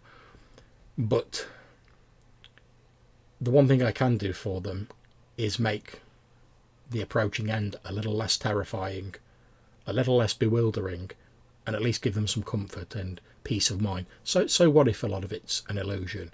If it makes them more comfortable and it makes them happier, where's the harm? So do you feed off them? No. I was wondering, hearing these stories from these people about you, that you were feeding them your blood. No. Like I say, my intent is solely to make them as comfortable as I can. I feed elsewhere. But perhaps it's how my sire was. As I've said, he used his abilities to control people. I saw him destroy people's lives solely to get what he wanted.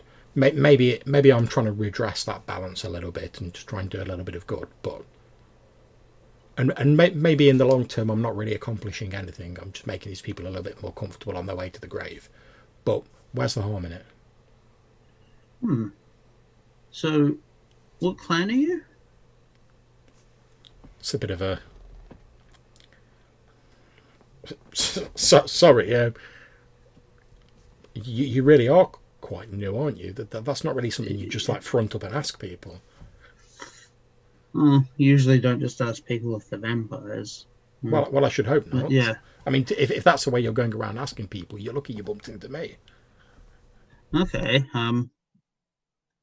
Sorry, I didn't realize that it was Yeah, I guess I'm not aware of the etiquette. I tell you what, since the question's out in the open, why don't you tell me what clan you are, and I'll tell you what clan I am. Sure, I'm a Ventru. She's like, as you stood there like you're ripping muscles, going, yes, I'm a Ventru. She's like, sorry, again, I don't mean to seem rude, but you don't strike me as a typical member of Clan Ventru. But then again, I suppose I want to talk. I'm a member of Clan Malkavian.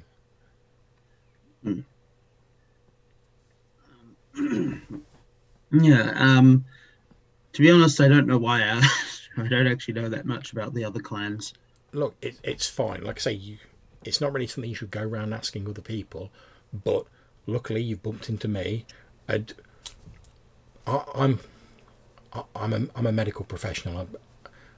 I was something of a scientist, and that's all we do. We ask questions to try and work out the answers to things. So I don't take any offence at you asking the question. I mean, if it's going to save you some problems in the future and stop you getting into trouble, ask whatever your questions you need to, as long as I'm not going to be getting dragged into any kindred feuds or anything like that. Like I say, I've carved out my little niche here. I'm keeping quiet. I'm just trying to help people. That's all I want to do. And I figure, okay, so we're technically we're going to live forever, but how many kindred thought they were going to live forever, got a little bit too big for their boots, started acting out, started getting on various people's radars, and then before you know it, they were all gone, just like that. No, I think it's better to stay quiet, stay safe, just do what I can, a little bit here, a little bit there, and that's the way I like it. So as long as you're not going to draw me into any kindred feuds or anything like that, and as long as you're not going to be bringing other crowds of other kindred to my door, ask whatever questions you want. Sure. Sure. Yeah, I don't even think I feud with. One other thing as well. If you happen to find yourself near Rippleside Cemetery, whatever you do, don't go poling up to the door of the mortuary there. And if a woman, and definitely if you do go up to the mortuary there, and ignore what I'm saying, if a striking woman answers the door, definitely don't just say, I'm a vampire. That will not go down quite as well with her as it has with me. Why? Well, most kindred who survived are private. You know, we keep ourselves to ourselves. That's why we didn't get grabbed like the others. That's how we survived. And now I keep myself quiet by staying quiet, keeping below the radar, not causing any ripples. And that's it. That's what I do. Some kindred are more aggressive at protecting their privacy than I am. Right. More territorial. Yeah. How powerful is this kindred? Well, more powerful than me, that's for sure. It's just like, okay, I like the challenge. That's fine. Says, look, I only know there's a kindred there because when our residents pass away, I deal with the paperwork and with counselling the relatives of the deceased, and sometimes, timing permitting, I make the arrangements for them to go to the funeral home. And that's where I encountered the kindred at the Rippleside Cemetery. And since then, I do not accompany any of the deceased to the funeral home. I make arrangements for other people to do that. I'm not saying that particular kindred did anything to harm me, but as I've said, I want to keep things quiet. And as far as I'm concerned, the less other kindred I get involved with, the better. If I thought I could have fobbed you off with an excuse and got you out of this door, I would have done. But given your somewhat blunt manner, if you forgive me for saying so, I thought honesty was probably the best policy in this situation.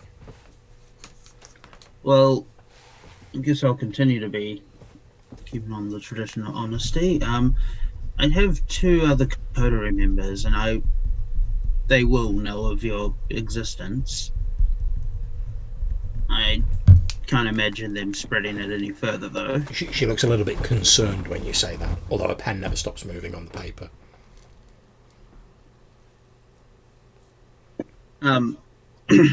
Yeah, I can make it. I'll just make it known that you appear to want to be just left alone.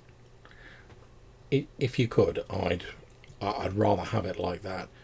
I'm happy just being here, doing my own thing, trying to help people in little ways as much as I can. Look, again, you're being honest with me. I'll be honest with you, Mr. Resnick. Mr. Resnick. I'll be honest with you. They tried the whole big kindred society, the whole big groups thing before. You know, they had some grand ideas about kindred society, and look where it got them. I think we're better off individually, just doing our own thing. That's the best way to stay quiet. I don't bother anyone else, and they don't bother me, and that's the way I like it.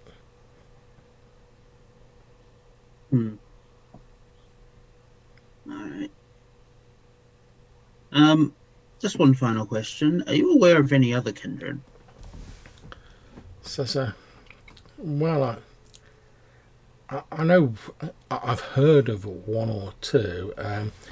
I think there's I think from what I've heard, I think there's a company called Carlton Security who've got like either a kindred on the payroll or running stuff. I'm not really sure. I don't even know if they're still there, to be honest. I heard my sire mention them before everything went to hell, but whether they're still there, I don't know. Okay. Well, interesting. Well, I won't keep you busy. I'm sure Joan. Also, I've sorry, it's just come to my mind. I've heard some. I hesitate to even mention it. It's rumours. It might be nothing, but you know that in Barking and Dagenham, there's like lots of areas of green space and parkland and stuff like that. I mean, we've got more parkland here than any other borough in London, but I have heard rumours of something or other lurking around some of the larger parklands, but that's all I've heard, just vague rumours. Okay. And you heard this from the kind? Yeah. We had a fellow in here, but sadly he's passed now. But he was, and his memories were already quite bad when he came in here. But he used to be one of the park sort of security people, you know, who like look after them when they're closed up. And he couldn't remember a lot of it, and what he could remember was a bit garbled. But he said in some of the larger parks, because they rotate them around the different parks, he said he'd seen some things in the larger parks. It might be nothing. I mean, it doesn't really affect me because I generally try and stay in this area. I don't go too far afield. But take it or leave it. That's what I've heard. Okay. Well, yes, thank you for the information and the chat.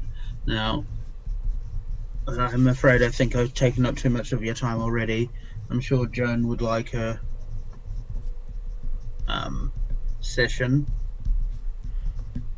Yes, I mean, to be honest, I was expecting her to knock on the door before now, but as I say, she's a little bit infirm on her legs. She might be struggling to get out of her room. So if we're done here, I'll pop along to her room and sit down and have a chat with her there. But before you leave, is there anything else you need? Nothing that comes to mind at the moment.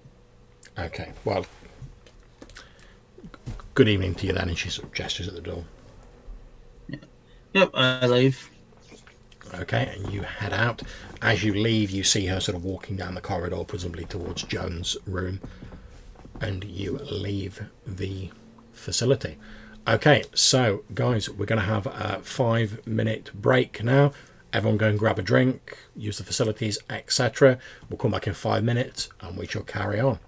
So back in 5.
Alright guys, we'll just wait until we've got Seth Morgan back with us and then we'll crack on.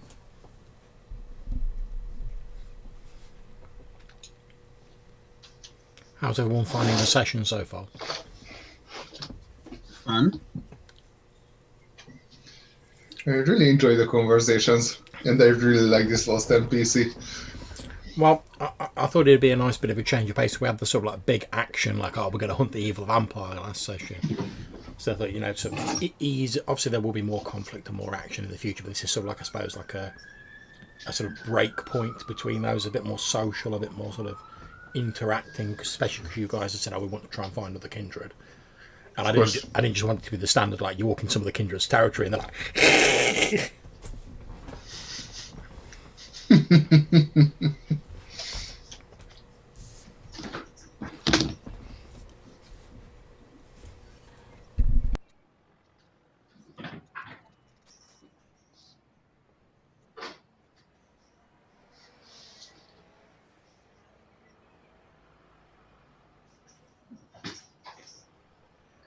I'm also loving the fact that Adrian stumbled onto perhaps the one place in the city he won't be recognised. Yeah. There's not a great deal of like watching mixed martial arts in like an elderly care facility, I'll be honest with you. Well, maybe Adrian probably just thinks they all knew him. They just forgot about it.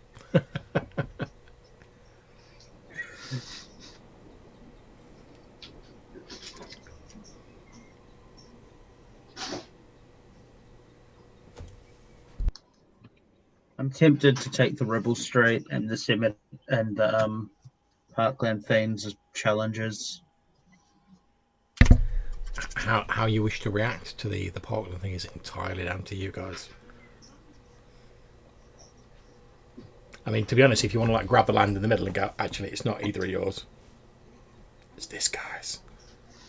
It's Adrian County. That's it. I get all my fans to stay just sitting. It's like, this is no man's land. This is the land, and I'm the man.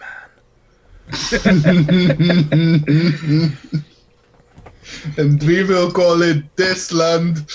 And your lands are here. I'm You so want to strong challenge that I take these guns? I like to imagine Adrian will issue challenges by like creating like little posters that just have him flexing. I think personally, I can imagine Adrian just sort of like standing in the middle of like the land and sort of like shouting, like doing like the Hulk Hogan like shirt rip. You know, like, They're just like, "What are you doing?" I'm a your vampire. intent is very unclear to me.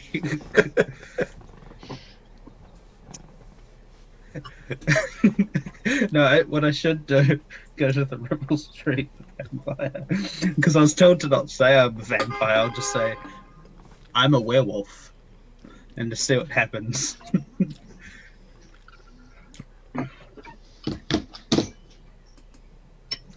that is certainly an option. I mean, No. Technically you could just walk back into the office and start a conversation as if it just started the first time. You know, she would be used to that.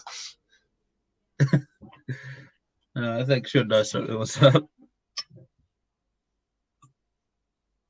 Well,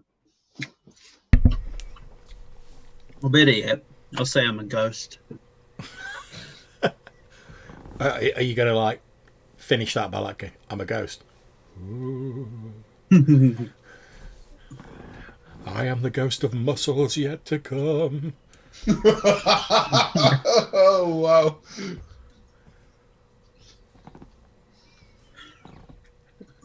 These are the wrestling belts I wore in life. And now I have no gains.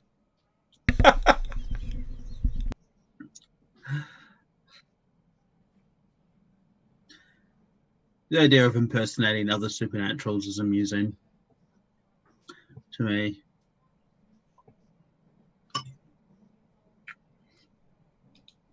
I think like most things, it's all amusing until someone gets hurt. I could see a gangrel trying to say that their pass is a werewolf to like really young and naive kindred. Yeah, I mean, to be honest, if you're like a new kindred and you're like, I don't know, you see someone turn into a wolf or something like that, you might reach that decision yourself anyway, Hmm. even if they don't tell you. And I would absolutely believe Zenitsu was a demon Yeah, if they told me. exactly. I mean, as MC Supernova said when he was talking to Amanda, a lot of the sort of legends and stuff like that, it's all not true. But if you've not really got anything else to go on, what are you going to think? You have to go with like what you know, really.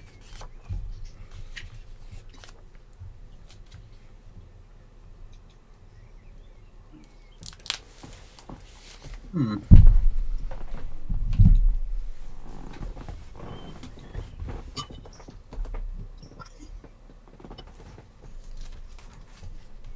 So are the parklands, are they in Barking?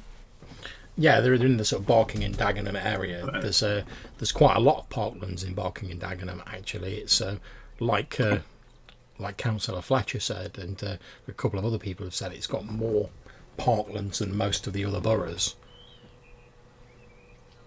Is this game is gonna end with me knowing a lot of really specific information about that one London borough. I mean, don't get me wrong. I'm trying to keep it as accurate as possible, but I wouldn't go using it as travel information or anything. Okay, so we've got everyone back. Seth's encountered something at the Ripple Cemetery. Adrian's encountered Carmen Fletcher at the care facility. MC Supernova's encountered Finn Murray and Blake Lowe. Has asked them to come back tomorrow evening. Carmen Fletcher was like, whatever's going on, I don't want to know. I don't want to be involved. I'm just going to do my own thing. Okay, so I'm going to assume that after you guys have been searching around a bit and you've found what you found, you're going to sort of rendezvous back at the club, the Astro Club, to sort of share your information. Before you all meet up, is there anything any of you want to do aside from the searching you've already done?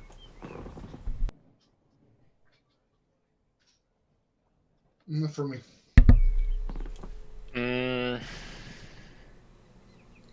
It's a extremely long shot, John, and maybe it's an actual project for like going forward.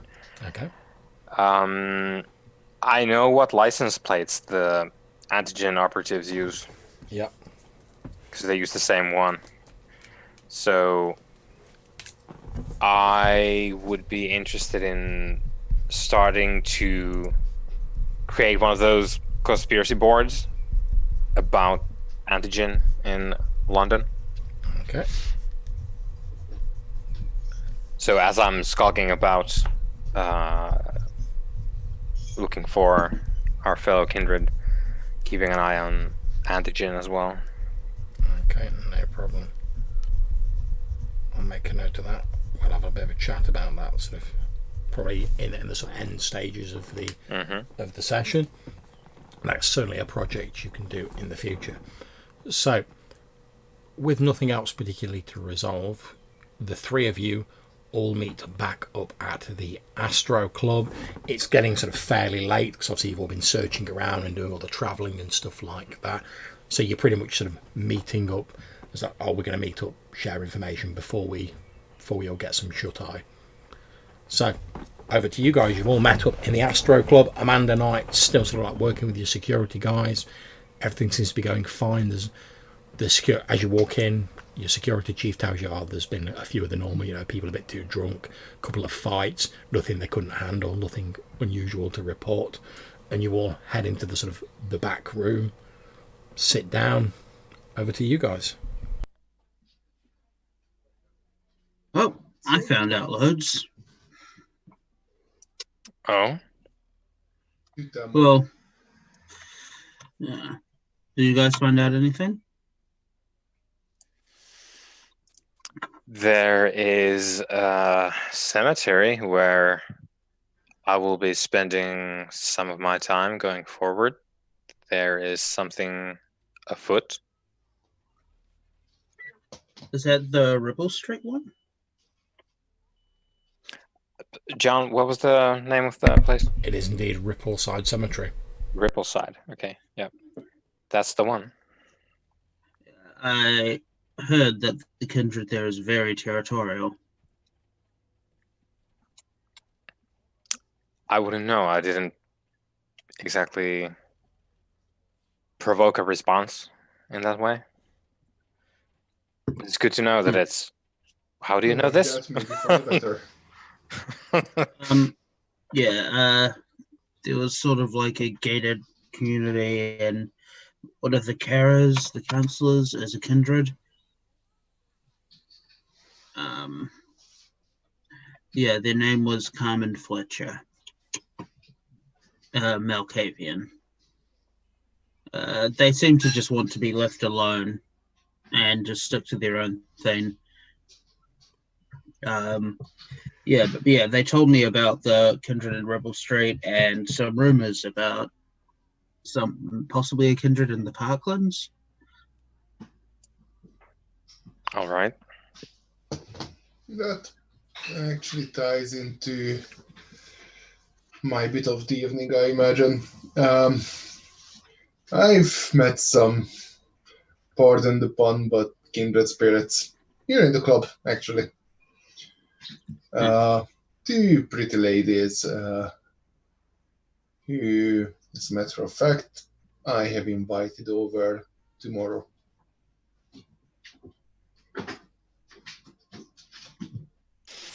So before we go any further, and it's very useful for us to know that there's probably more that we can talk to. They must be more connected than we are at the moment, at least. So going forward, the first obvious benefit of knowing our neighbors is, well, just that. Being connected, knowing who they are, what they're doing, that sort of thing.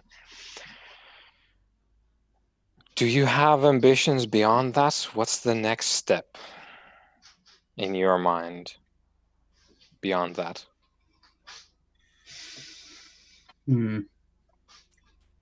No specific ambitions, I think, but knowing our neighbors won't help keep us safe, at least not from antigen. Adrian? Do you think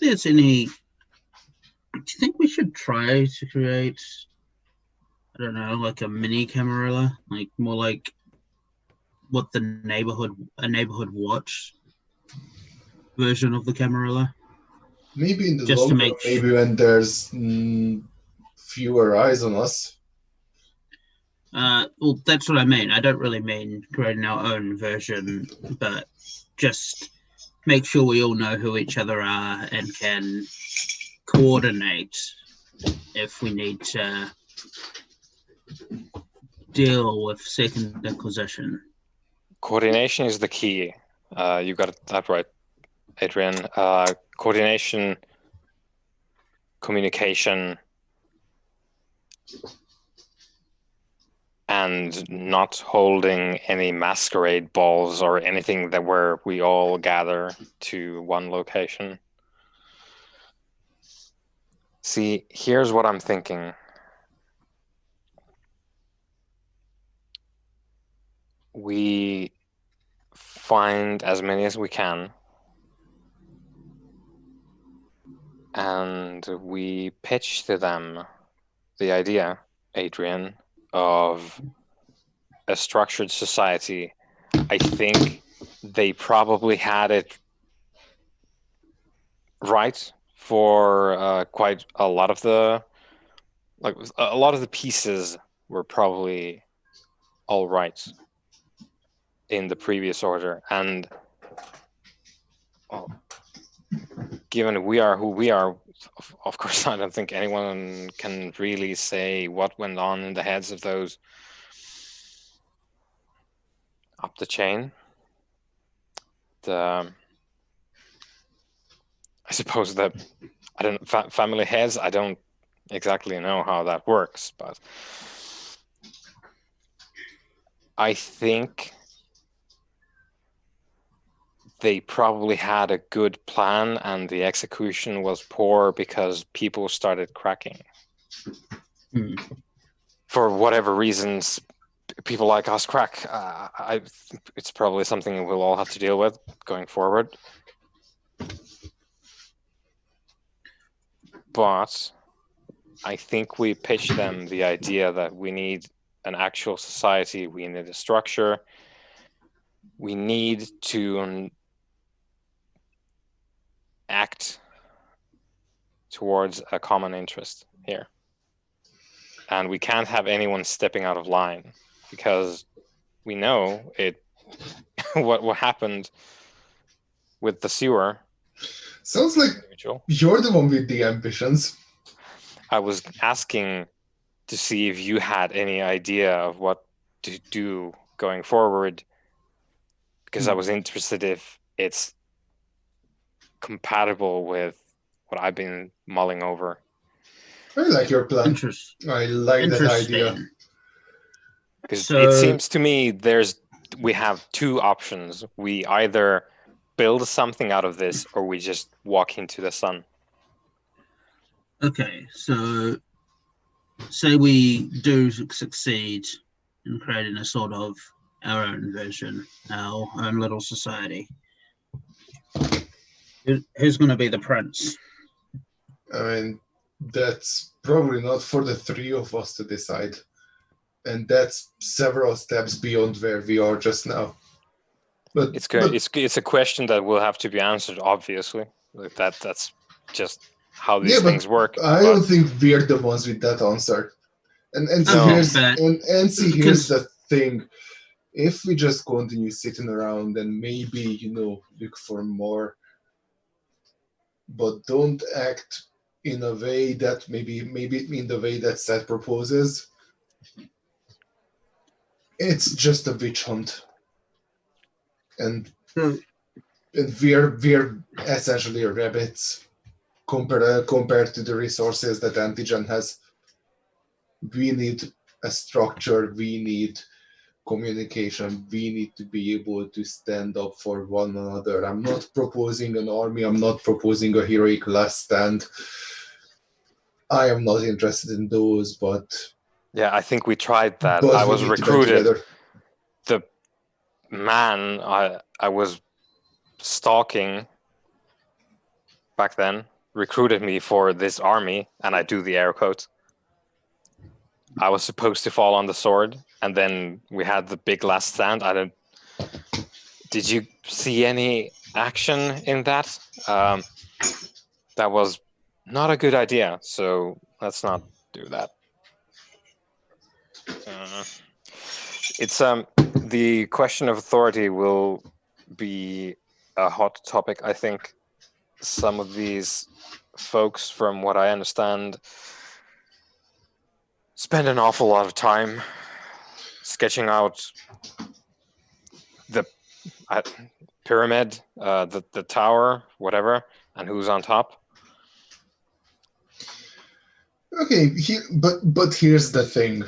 Tomorrow, for now, just a social call. They come here, they meet, the two of you. So wait, who's coming over? The two ladies I've met and one of their grandpas. Okay. So 3 together. 3. And not in here, not in the secure space, but I have reserved the VIP lounge just for ourselves. It looks ordinary. Good, yes. It's just a private party. Yeah, it's a start. We need to start somewhere. And look, I know it sounds like a big deal, I guess, when I put it like I did. But I agree with you. I haven't really thought about how to make the pitch to these people. I just feel like if we keep on going the way that we have, and this isn't to... I think I heard someone call it like cast shade on you. Hmm. But I think if we keep on doing this, I'm probably going to be the last one alive, and that's not going to be useful for you or me. I can probably go to ground. They might get you, they might not get you. I might have the best chance of getting away, and then eventually we'll just all be so much detritus in some alley. Yeah, thanks for that, mate, but you're also right. And I think that's... I don't know how you... Okay, so I can't look into mirrors anymore. And some nights it's pretty... there's not a lot on the old plate anymore. So I figure since we're here and I can't really go back to antigen like this, I would rather we make something out of this, really. Whatever that looks like, I'd rather try and make something work in this incredibly fucked up situation than just wait for the day that I can't get away anymore and they will actually catch me and kill me. I mean, Hmm. the alternative is pretty much just sitting and waiting for the next sinking suitcase. Mm-hmm. And I'm not about to do that. Yeah. So I'm thinking we talk to some of these people, we feel them out, see what's what, and just between the three of us, we might have to make some of them go away. Some of them might be an incredible problem.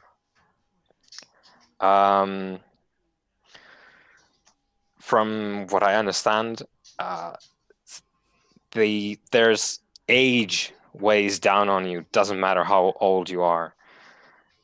And I guess there's a lot of things that we don't know, like 5-10 years forward. Like, who knows what's going to happen to us anyway, how this thing progresses and how we deal with it. But there's some of these people who will be extremely detrimental to whatever we want to do.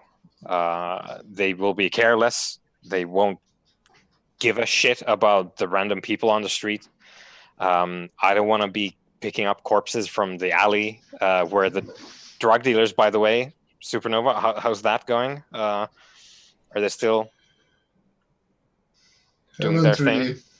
looked into them yet. Yeah.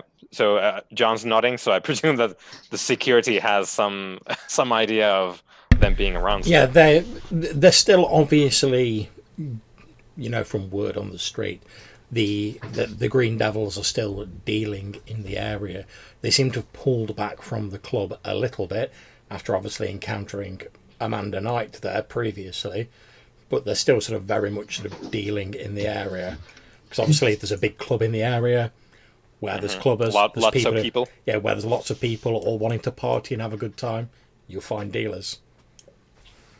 Yeah. So if we set something up and one of these people says, sure, like, I'll pitch in, I'll help, like, here's my resources, I'm going to be good. We might still have to put them utopistic. Yeah, I know, but it's we might, even if someone starts out like that, we might need to just set ourselves right with the fact that we might need to put some of these people in the ground. Okay. I mean, to be honest, if we are talking about some sort of vetting system, I would trust you the most with it, Seth. I mean, yeah, that's a hell of a thing to hear being said, given that my job was rather more comprehensive in that aspect some time ago. But I appreciate it. I can only say that I will try to be worthy of it. I'm just saying this because I don't want us to be too pressured about it when it happens, because it will happen. Some of these people are an incredible risk. It's just going to be inevitable that we're going to sit and have meetings with people we need to kill the next time we meet them. Okay. And I don't know how you guys feel about that. No, it makes sense. I say let's burn the bridge when we get to it. Yeah, that sounds good. I'm not sure about it, but that sounds good. Okay, so unless you guys have anything major you wish to do, we're going to sort of fade out on that scene, and we're going to cut to tomorrow evening, where you've arranged this meeting at the Astro Club. So I'm going to ask, can each of you please make me a rouse check as you wake up the next evening? Obviously, if you fail, your hunger goes up by 1. If you succeed, it stays the same. You all know the deal. Up you go, Seth. Up you go, Adrian. Yeah, Supernova's good. Yeah, he's just chilling. Yeah, Supernova's just smooth, That's like jazz. Seth? That's a good place to be tonight. Yeah, it is. Seth's not doing too well. 3 hunger. Oh boy. Oh no. Oh boy. And I'm going to ask you, Seth, if you would do me a favour and have the frenzy rolls on standby just in case Yep. we need them. I'll put that on. No. Because I've got to admit, at the moment, I can't remember exactly what they are, but we have them on standby. In fact, I might look them up. Yep. I'll have them. All right, okay, if you've got them, I won't worry too much. Yeah, about it. I'll have them here for when we need them. Obviously, if we get into feel free to use your own judgment. If we get into a situation where you think like, oh, someone might need a frenzy check here, feel free to point it out, and we'll go with that. Because obviously, kindred meeting, things tend to get a little bit tense. People get annoyed. Things can happen, is what I'm saying. Things can happen. when you put a group of like egoistic serial killers in a Indeed. room together, it gets tense. Okay, so to cut a long story short, you guys have sort of got there a bit early to the Astro Club. You're in the private room, you're waiting. When Supernova, there's like a knock on the door. You open it, and your head of security stood there, and he's like, as you open the door, he's like, sorry, boss.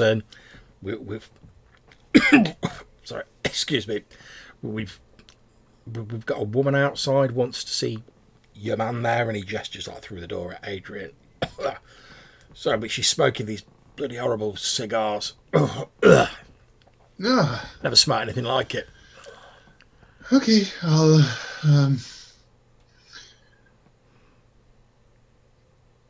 Adrian, you have a guest. I go and look. Okay, you walk to the front of the As he passes by me,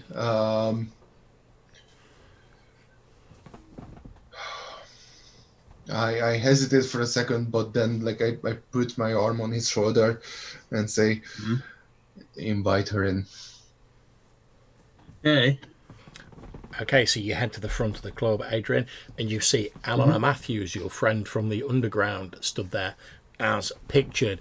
She's holding like a massive sort of Winston Churchill style cigar that she's like dragging on. And as she sees you, she's like, "Oh, hey, how's it going?" Hey, how have you been? Yeah, not too bad. Lying low? Yeah, said I would, but 2 weeks is up, so I'm still keeping things a bit quiet. No real trouble at my end. Just thought I'd come and pay you a bit of visit. She like flicks a bit of ash off the cigar. Thought I'd come pay you a bit of visit, see how you guys are getting on. Yeah, we're about to meet with some other kindred All right. that we've just met. I mean, you're more than welcome to come sit in. Yeah, why not? Yeah, sure. Like I said, I'm trying to lie low a bit, so I've not really got anything else on the schedule. All right. You sure I'm not going to bother your friends? They didn't really seem particularly taken with me last time we met. I'm sure they'll be fine. Okay. And you sort of lead her in. Adrian comes back into the room. He's got Eleanor Matthews, the woman you advised to lay low for a couple of weeks, who you last saw in the underground chasing the Nosferatu killer. As I say, she walks in, she's got like a massive Winston Churchill like cigarette on the go. Well, cigar, sorry. She walks in, sort of like holds a hand up to Supernova and Seth in turn. Nice to see you again. Yeah, nice to see you guys as well, and nice to get out again. Like, I was just telling Ripper there that I've not really had any problems over the last couple of weeks. Been lying low like your man there, which points at Seth, advised me to do. But just thought I'd come and now the heat's off a bit. Just thought I'd come and see how you guys were doing. Ripper there says you're having some sort of meeting. You've got an interesting timing there, but I'm actually glad you're joining us. Come, sit. All right, and she sits down. As she's sitting down, like the little radio that you've got to obviously like keep in touch with security people that's like on your belt, MC Supernova goes, "Boss, and you recognise the voice of Wade, your security. Boss, we might have a bit of a problem at the front door." Back with you in a minute. Well, walk to the front door. You walk to the front door and there is a young, sort of quite well-built man stood there. He has brown with like blonde-ended dreadlocks, and he has like the hugest dog you have like ever seen. It's like Doberman plus. Sort of next to him, the dog's just like stood there. It's not on a lead or anything. It's just like stood there next to him. Your security chief is like, "Look, fella, all I'm telling you is you can't bring that animal in here." And he says, he goes with me everywhere I go. I was told this is the place that we would be meeting. Is that, look, that's as may well be. We've got functions and that going on, but look, wait, I've got this. Thanks. If you're sure, boss, is that if you need any help, just. I'm going to just nod to this guy with my head and like take him out of the queue. As he walks out of the queue, the dog sort of stays at heel and follows him.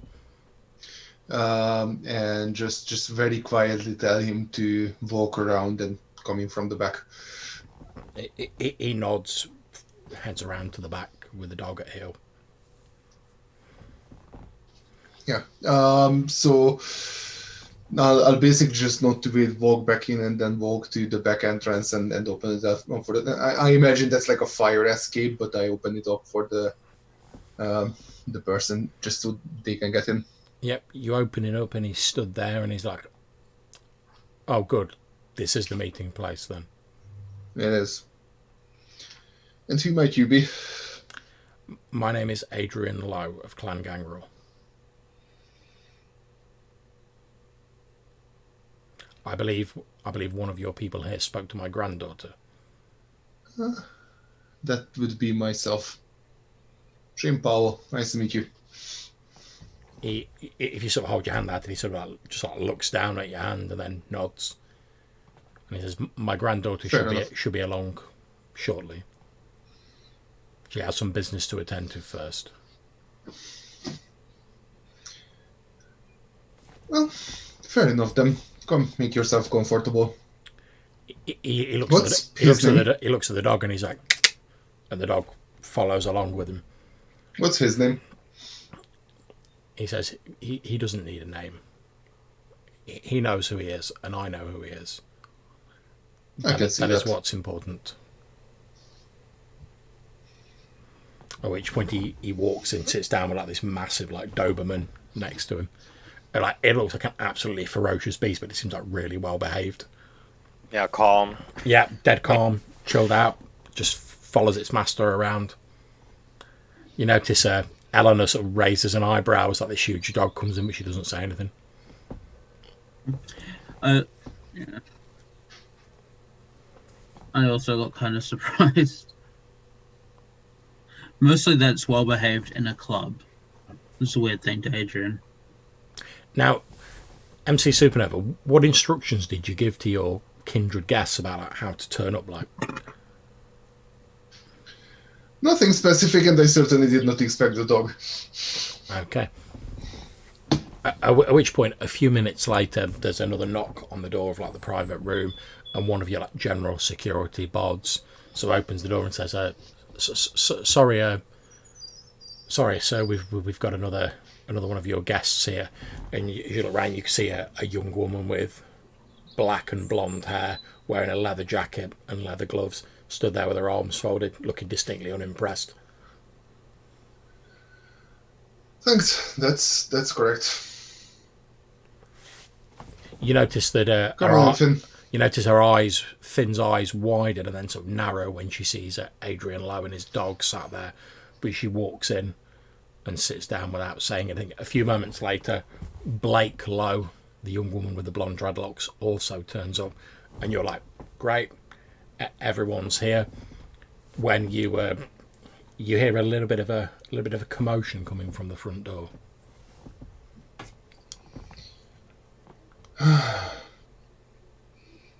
Why do I have a suspicion of who that is? Back with you in a minute, ladies and gentlemen, and I'll step out. Okay. You head to the front door, and the commotion doesn't seem to be your security people.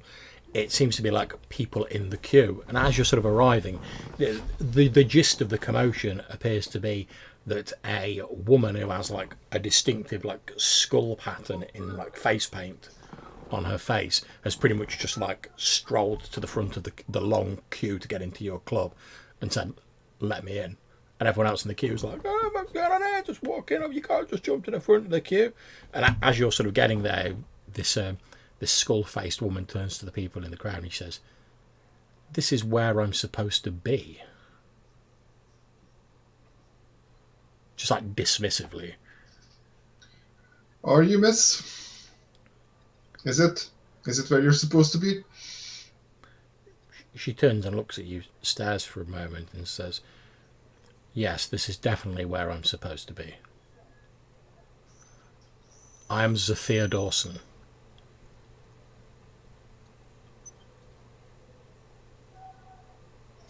"And you are?"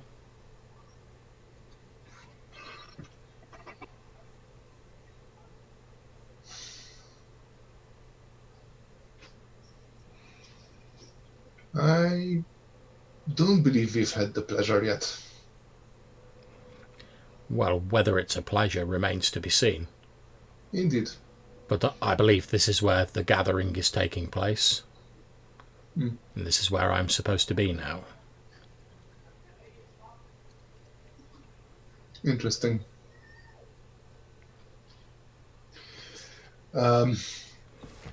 I pull out like one of these VIP bracelets and just hand it to her. She sort of looks at it a bit sort of like uncomprehendingly. She's obviously not a club goer. She sort of holds it and like,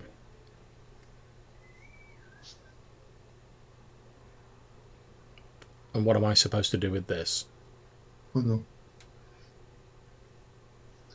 Put it on your wrist and come on in. She nods, puts it on her wrist, and then follows you through to the room. So you're all gathered in the back room. Your security have been told there's a private function going on. Looking around the sort of table and the chairs, obviously you have Seth, you have Adrian, obviously Supernova, you're sat down yourself.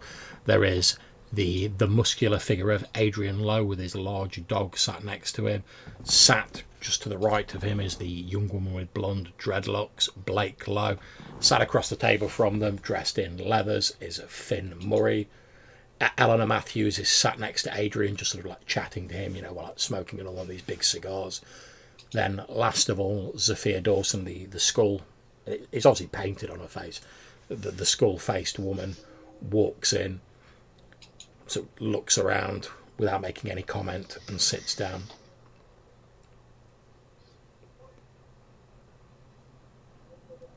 There's silence for a few moments.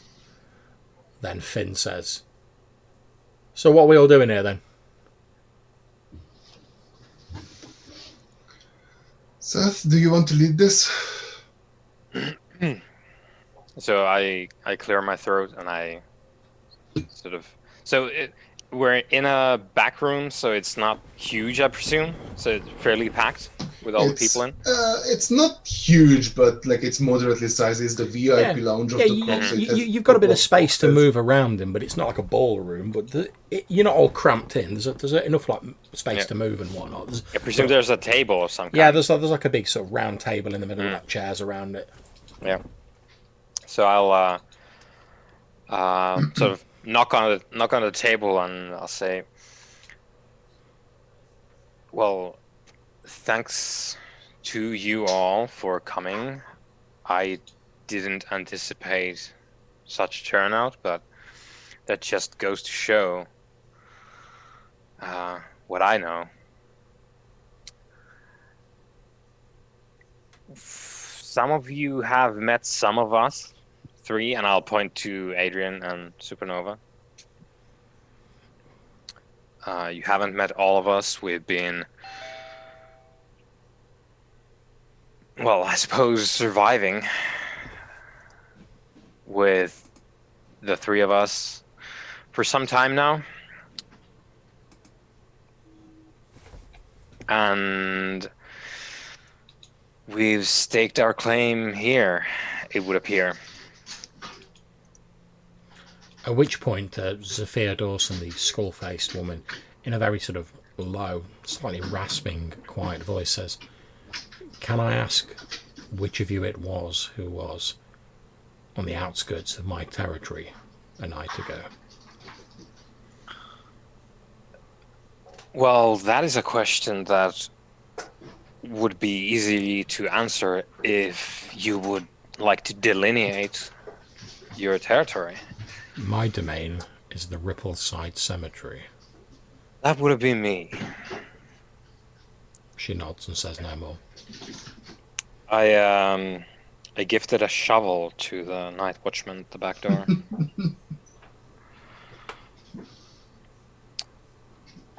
Well,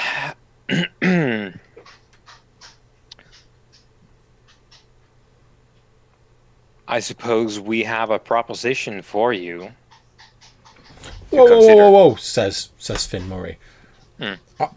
I was told by this guy here, and she gestures at Supernova, that you were going to help sort out the dispute between me and her, and she like points at Blake Lowe. What's all this about proposals and propositions? Your issue, and I'll point at Finn and Blake, is an elemental part of what I'm about to say next.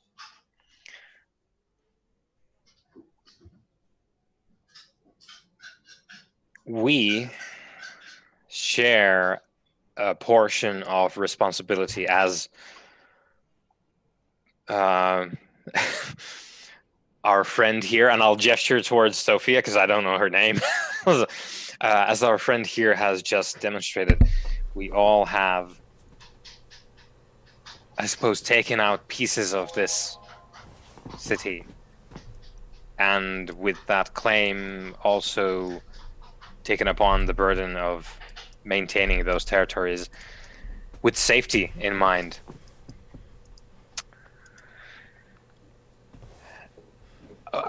Everyone here tonight, is a survivor to a degree or another, or you wouldn't be here anymore. That's quite true, says Adrian Lowe.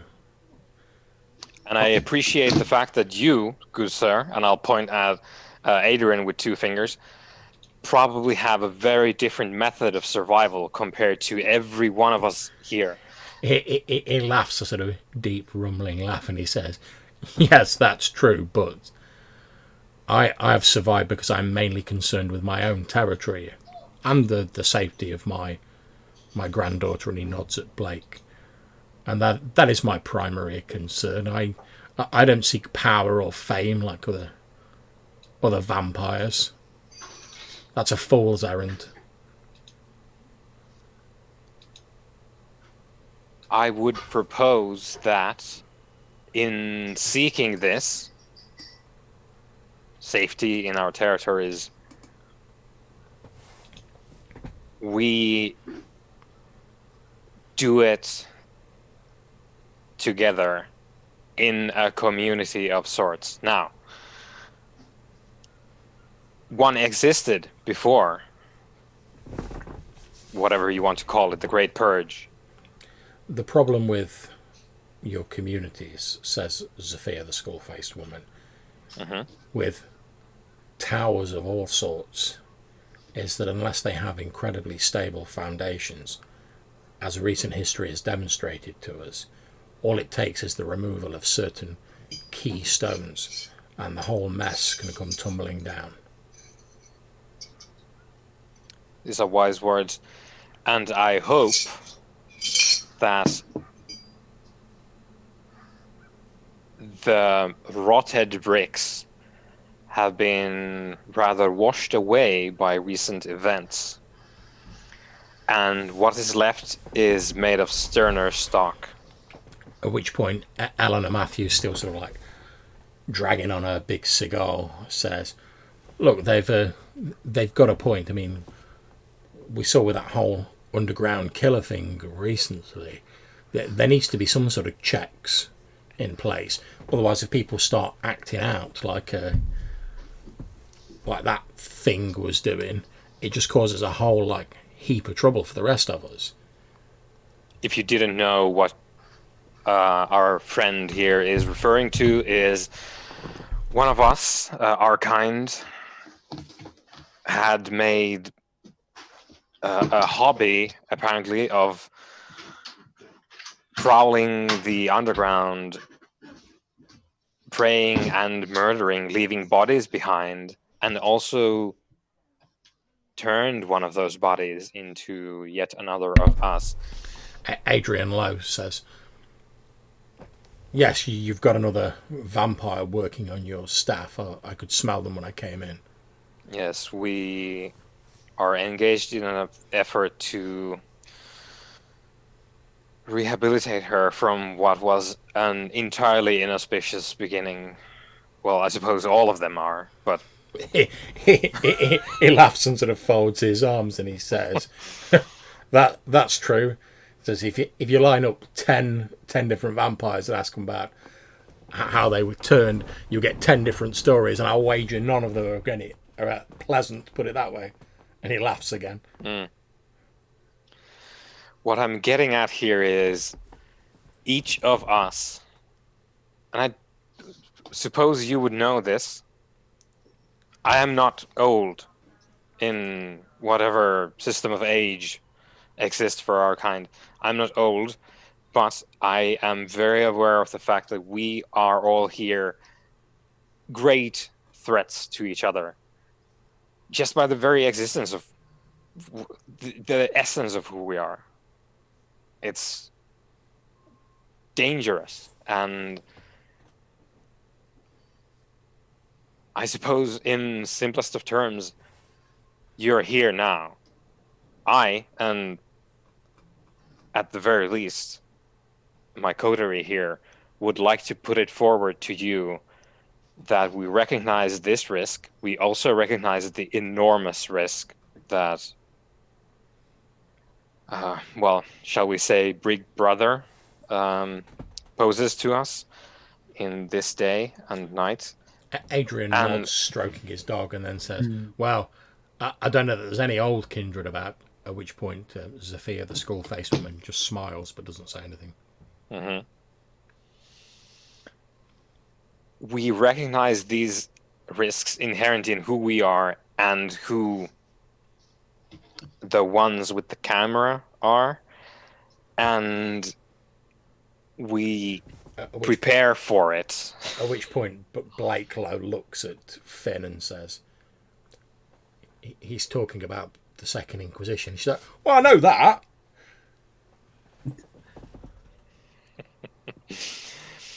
And a part of this is resolving issues like you have, and I'll point to Blake, because like Blake brought forward the there's this dispute that Seth doesn't really know the details of. So a part of this would be to have some way of resolving these issues that you have. and we all probably will have, in a way that doesn't throw us all under the speeding train. Adrian says, well, way I look at it is this. As I've explained to my granddaughter, she is welcome in my territory. I've been holding the park for some time, and I'm not interested in expanding beyond that. But what I've said to this youngster over here, and he gestures at Finn, who sort of like humps and folds her arms, have been described as a youngster. Is that all I've said? If she starts bringing it into my territory, that's a different matter. I honestly, I could not give two shits about the bit of parkland there that my granddaughter and her are arguing about. All I want to make sure is that the argument doesn't spill over into my territory. Which is a great point. It is not your issue. It should not be your issue.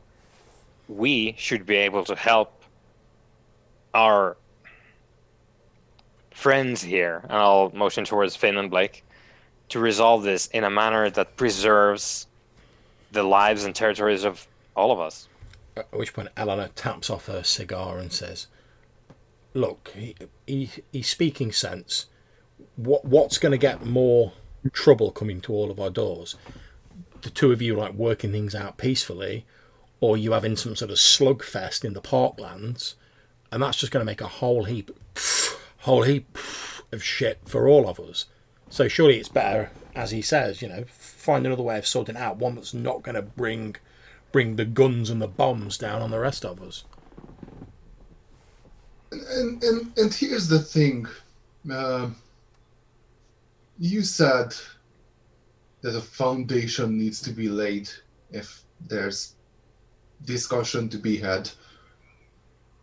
But Zafir, the skull-faced woman, nods. But look around you. That foundation is to be us, is to be you. That is the entire point. Because otherwise, we're just surviving. We're just existing, waiting for the door to be kicked down on us. Blake nods, sort of like twirling one of her blonde dreadlocks around her finger, and says, well, look, I've put in place certain protections to protect my territory, but you do raise a good point. If there's going to, and I've been trying to say this to Finn on numerous occasions, if we're going to, there's going to be disagreements, there's going to be disputes, that's just the way of things, that's the cycle. You're right, we need to find a more productive way of dealing with them, rather than just seeing who's the most badass, because that's not going to get us anywhere. It's going to get probably at least one party killed or injured, then we're going to have more attention than we need, and that takes us right back to the horrible events that happened a few years ago, and I'm sure none of us want that.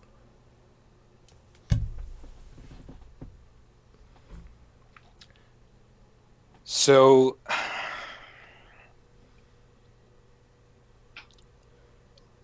I would propose that we form whatever we want to call it, a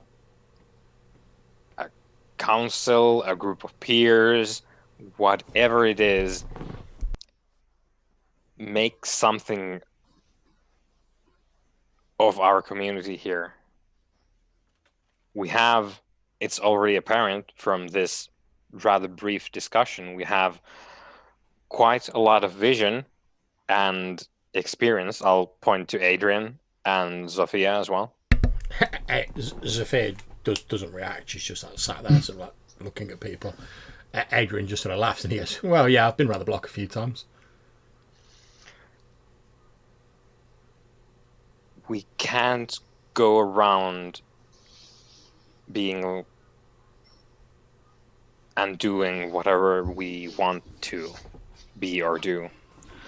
So in lieu of, and I don't claim to have the founding document of the previous order or anything. But let's have an organ for solving disputes, laying out territories, setting the rules by which we survive and are more than just rats trying to scurry away from whatever is chasing us at the time. In a quiet voice, Zafir asks, "And what will be the ruling of this group on existing territories?" I would propose that territories as they are now, given that they don't overlap, we let it be. Very well. Then, as a...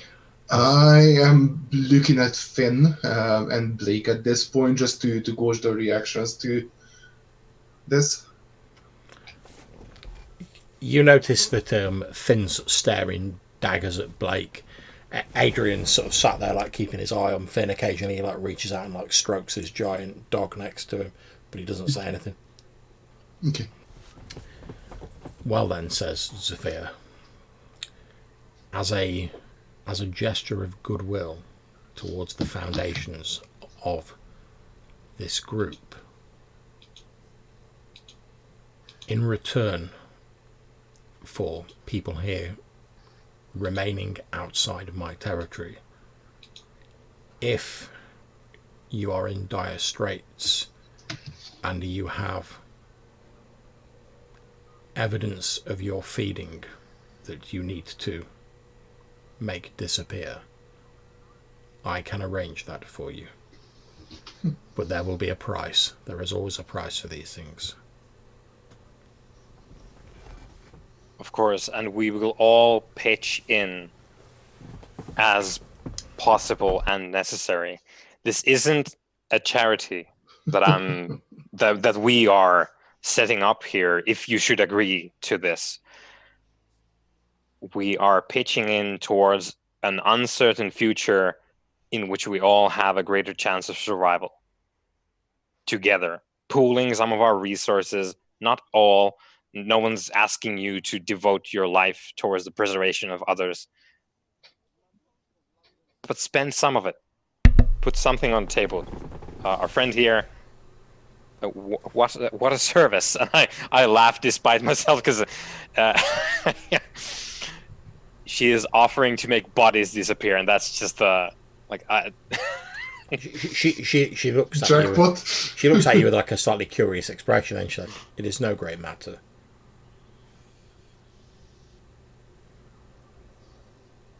Well,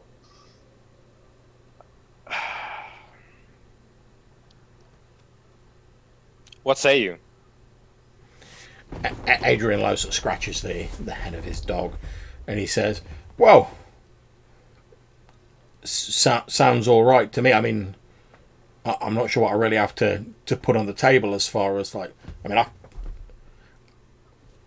I can't really offer anything like she's offered, but yeah, as opposed to us all trying to sort things out and, like, not step on each other's toes and whatnot.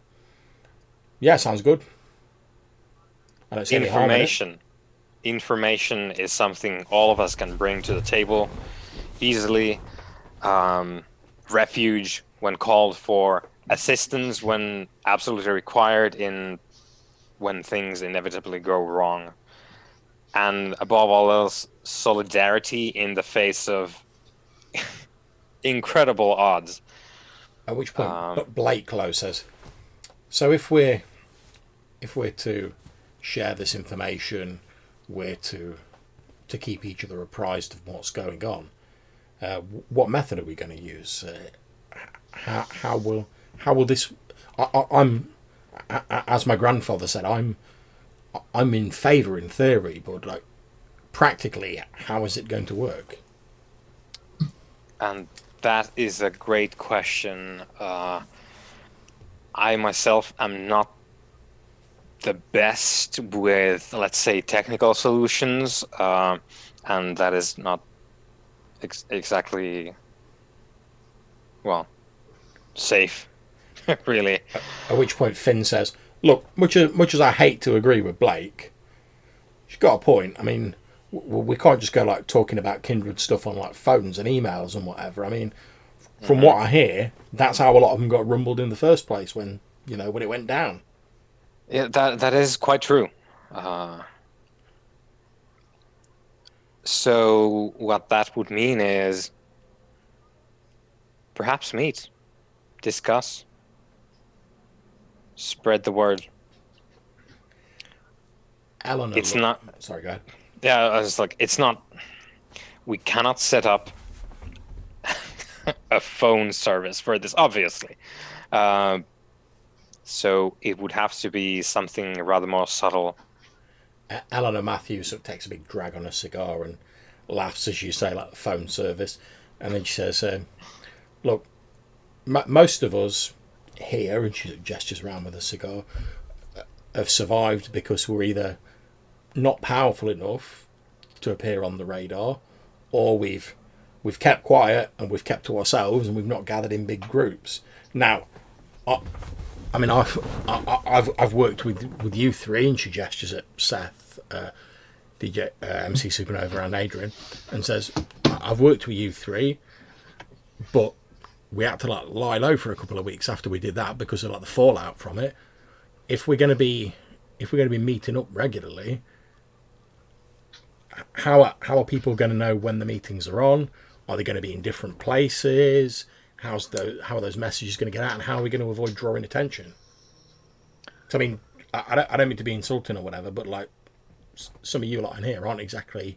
And she like looks at the big dog, and then the skull face woman aren't exactly inconspicuous.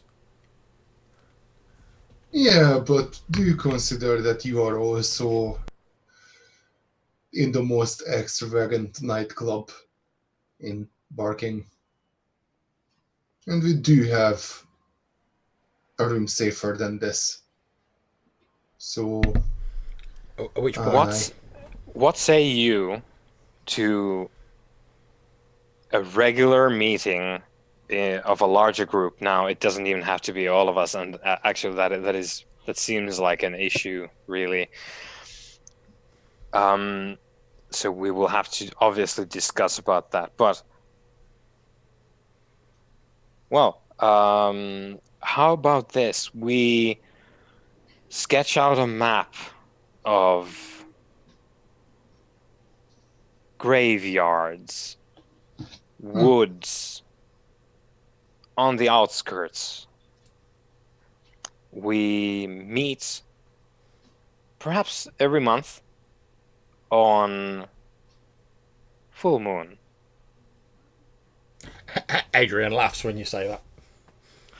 Everyone has access to calendar. You can keep track of the lunar calendar. Every full moon, whatever day that is, we have a rotating schedule of cemeteries. At which point Blake low laughs as well, and she says, "That'll be fine for me. I'm very familiar with the phases of the moon." I suggest this not as a joke, as some of you might think, but I have knowledge of how Big Brother works, and Big Brother doesn't think that they would find us on a moonlit cemetery. That is beyond the pale for Big Brother. Also, they do not have cameras in churches. As much. That is true, says Sophia. So if you can bear it, that might be an option if we want to have a group gathering. Finn says, "Yeah, it sounds good. I mean, sounds a bit creepy, but it sounds better than like meeting up at this club." And I don't mean no disrespect to your club, and she points at you, MC Supernova. But fact is, me and Blake came here to have our discussion because if we needed to feed, there's lots of easy pickings out there. And like, if we can work that out, and other vampires can work that out, the people who are looking for vampires ain't going to take a great deal to work that out either, are they? maybe. it is an issue. We are conscious of this. Yes. But yeah, the graveyard idea sounds all right to me, says Finn. In the long run, I think we may need to consider investing into something more permanent and more defensible, but Yes. To start out with. It'll do for a start. Eleanor takes a drag on her cigar and looks over at you, Adrian, and she says, "You've been a bit quiet while all this is going on, Ripper. What do you make of it all?" Well, I support Mako to remember his plan, and yeah, I think that's a good idea for now. She says, "Well," Eleanor says, "Well, yeah, I mean, like your friend over there says, I mean, the graveyard thing is not like a long-term solution, but, you know, in the short term, only thing I wonder is, like, let's say we need to, like, contact each other outside of these meetings. How are we going to do that?" I would propose to make it safer for us all. If we need to contact each other, we all know the territories. That is imperative. Agreed. And I'll like look around the room like everyone needs to tell everyone else where they are. they all sort of nod, and at which point Zafir says, "Well, since I've already revealed my territory, I don't mind letting you all know that I claim the Rippleside Cemetery as mine." And then Finn says, "Yeah, old Dagenham Park's mine, and soon to be the Lays." At which point Blake just like shakes her head. Then Blake says, "Myself and my grandfather," and she gestures at Adrian, we currently claim Beam Parkland as our territory."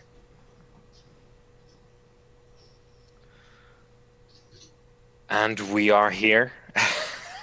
You are in the Sanctum Sanctorum.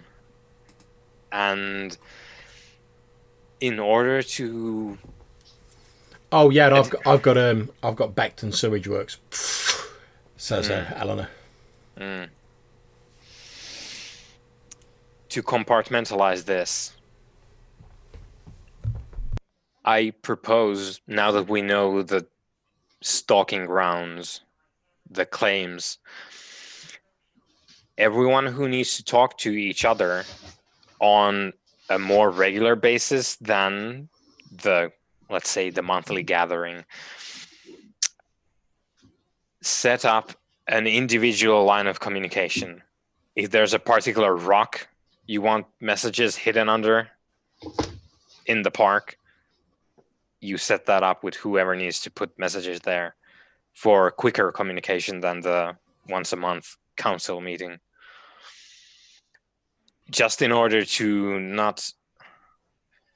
What we want to avoid is servers with message logs and device address logs, and that's not what we want to do. So a single line, even if discovered, is contained, at least to some degree. Again, in a quiet voice, Zafir, the skull-faced woman, says, "If anyone wishes to contact me, if you speak to any of the angel statues in the Rippleside Cemetery, I will know of it." I'm gonna look to Supernova and Adrian with a raised eyebrow, just like, I'm also just like, what? Very, very good then. Gotta get me one of those.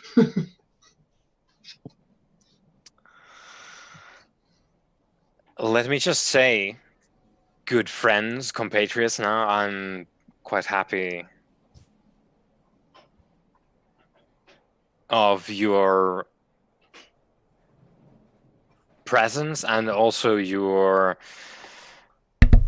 recognition of the merits in this.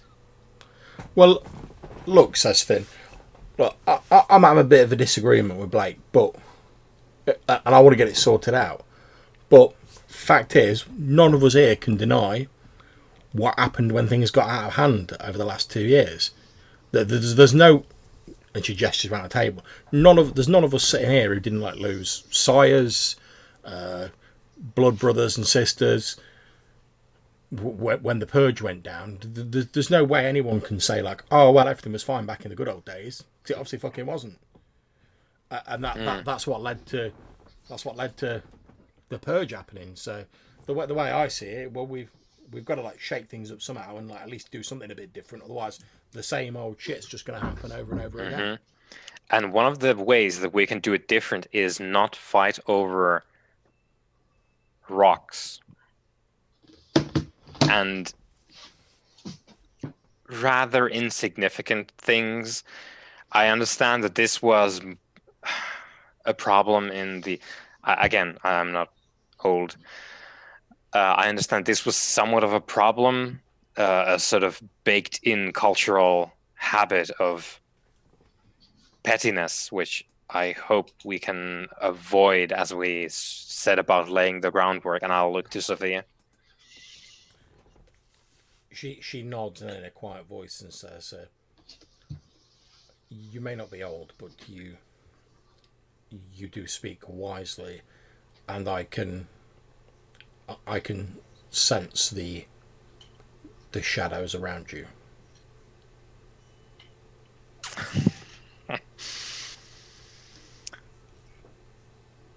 Well, I thank you.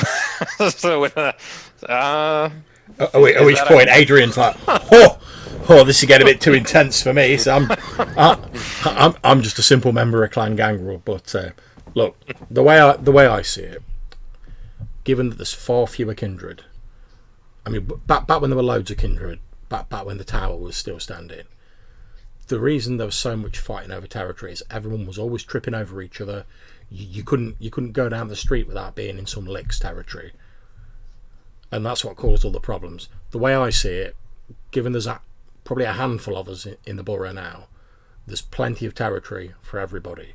There's no reason to be fighting over. And at this point, he sort of gives like a bit of a withering look at Finn and Blake.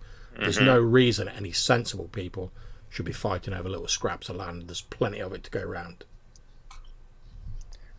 which also, and this is a matter really for us to, like, let's not put everything on the table in one go. At which point Adrian laughs and he's like, "Well, you could have said that before you told us to tell everyone where our bloody havens were."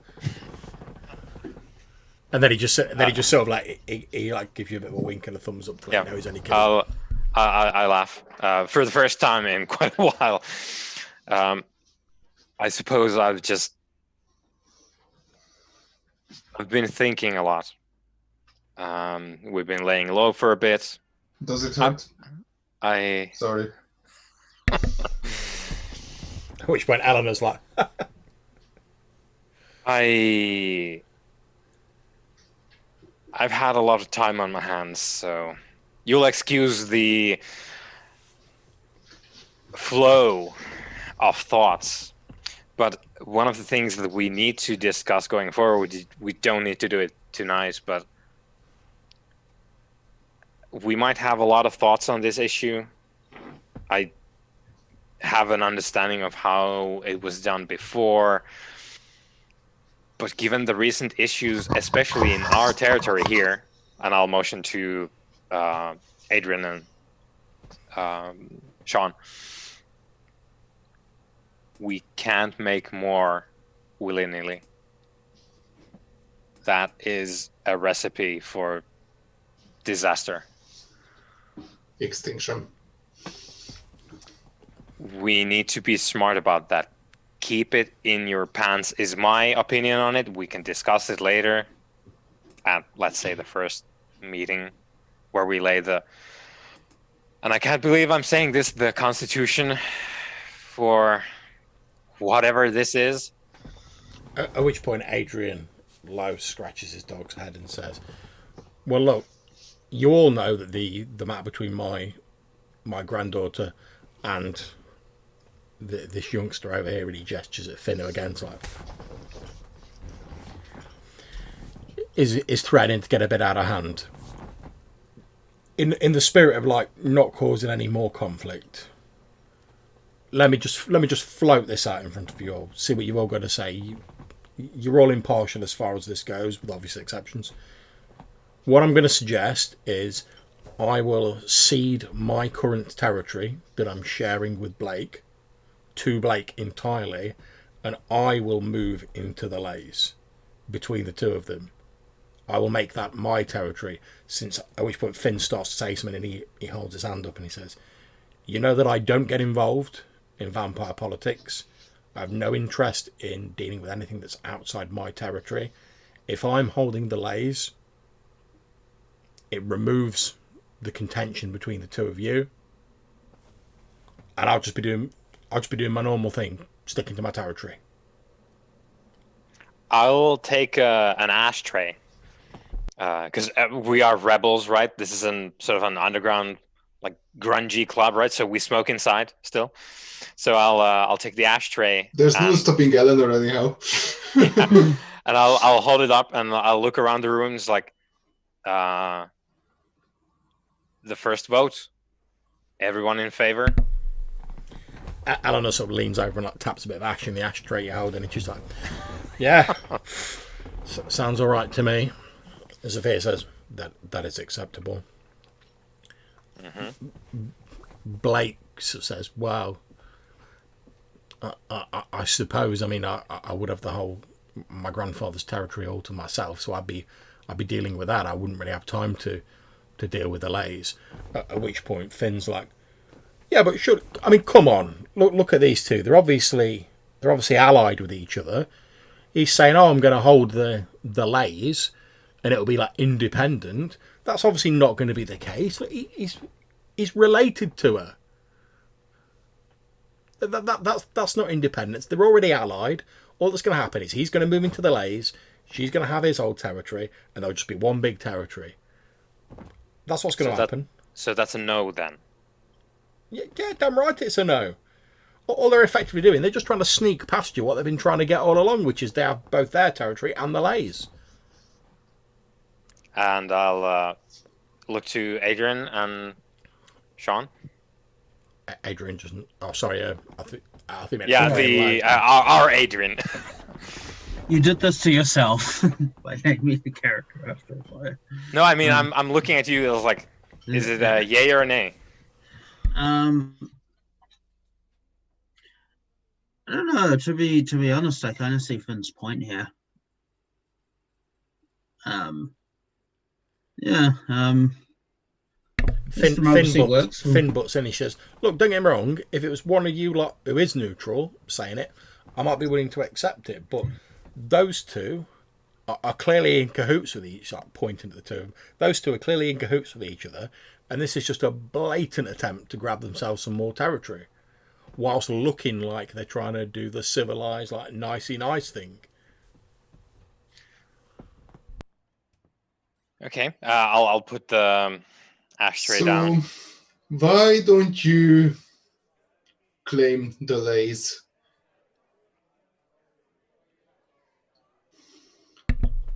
And give your territory over to Adrian here. You don't need 2 territories, but if you prefer the lays I'm trying to expand my territory into the lays. And if I give my territory to Adrian Lowe, I'm still going to be sandwiched between the two of them, who working together will still have 2 territories. All I've done is shifted myself to the middle and be between those two.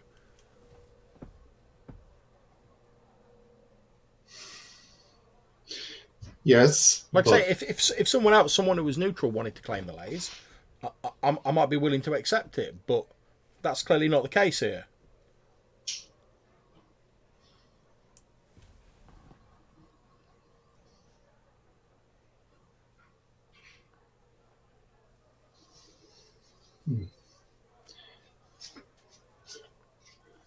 Any volunteers?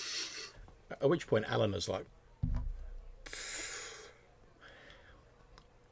we could always see if we could find, like, I mean, assuming none of you 3 want the lays, she gestures at Seth, Ripper, and MC Supernova. Assuming none of you 3 want the lays. No. Is the lays just like a park area? Yeah, it's just a park. Right, then no. It's big and grassy, it's a park. What do you want? But assuming none of you three want it, we could always try and find another kindred and see if they want it. Like someone who's not involved in whatever this is.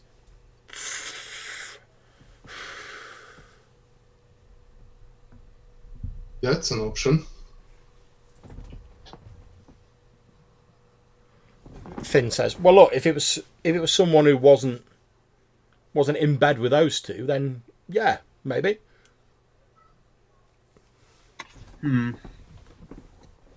Well, why don't we give it? We could give it to Amanda. She's going to need some territory on her own. Finn's like, "Who the fuck's Amanda?" The one we rescued from the sewer dweller.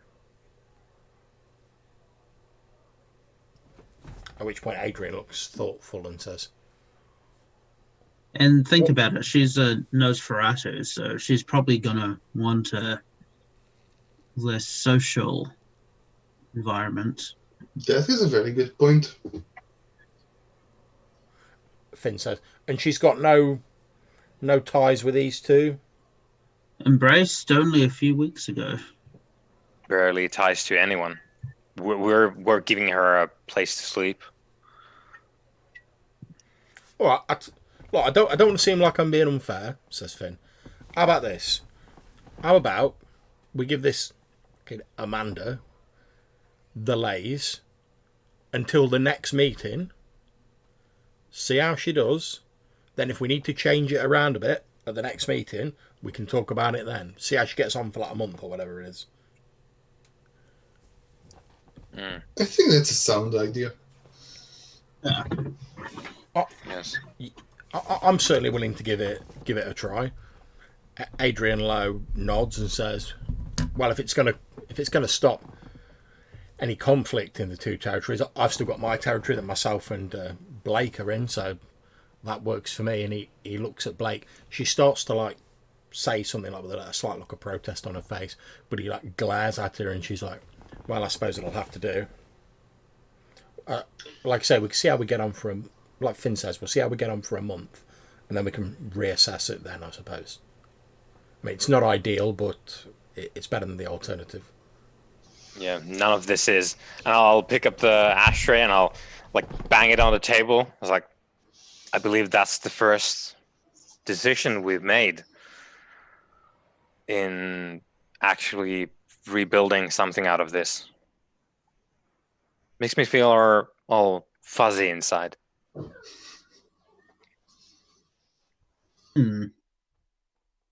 That might be your entrails rotting. No, that's the thing. They don't do that anymore. Speaking of rot, this just came to my mind, and I will exploit the situation. Does anyone here want to put up their hand and say that they have something to do with a criminal outfit called the Green Devils? Everyone sort of like looks around at each other and shrugs. A couple of people like, no. Narcotics distribution? No interest. Finn says, "Well, I've heard of them." At which point Alan is like, "Yeah, yes, I'm aware of them. They're some sort of drug dealers, some sort of gang, some street gang." And Finn says, "Yeah, I've heard of them. I don't have any direct ties with them." So if I go looking, I won't find any of your, let's say, assets? You don't find any of mine, says Finn. Most other people are like, no. Good. I just wanted to check. We've been having some problems with these. And I would hate for it to be the topic of the next meeting that some of the Green Devils were indisposed when they shouldn't have been. It's a matter of courtesy. Obviously, there will be times when something you have your fingers in will, through no fault of your own, spill into someone else's lap, and then we'll have to deal with that. So I would hope that if that happens, you bring it up, and we can talk about it like civilized people. That would seem wise, says Sophia. Good. Well, is that it for the evening? Says Adrian.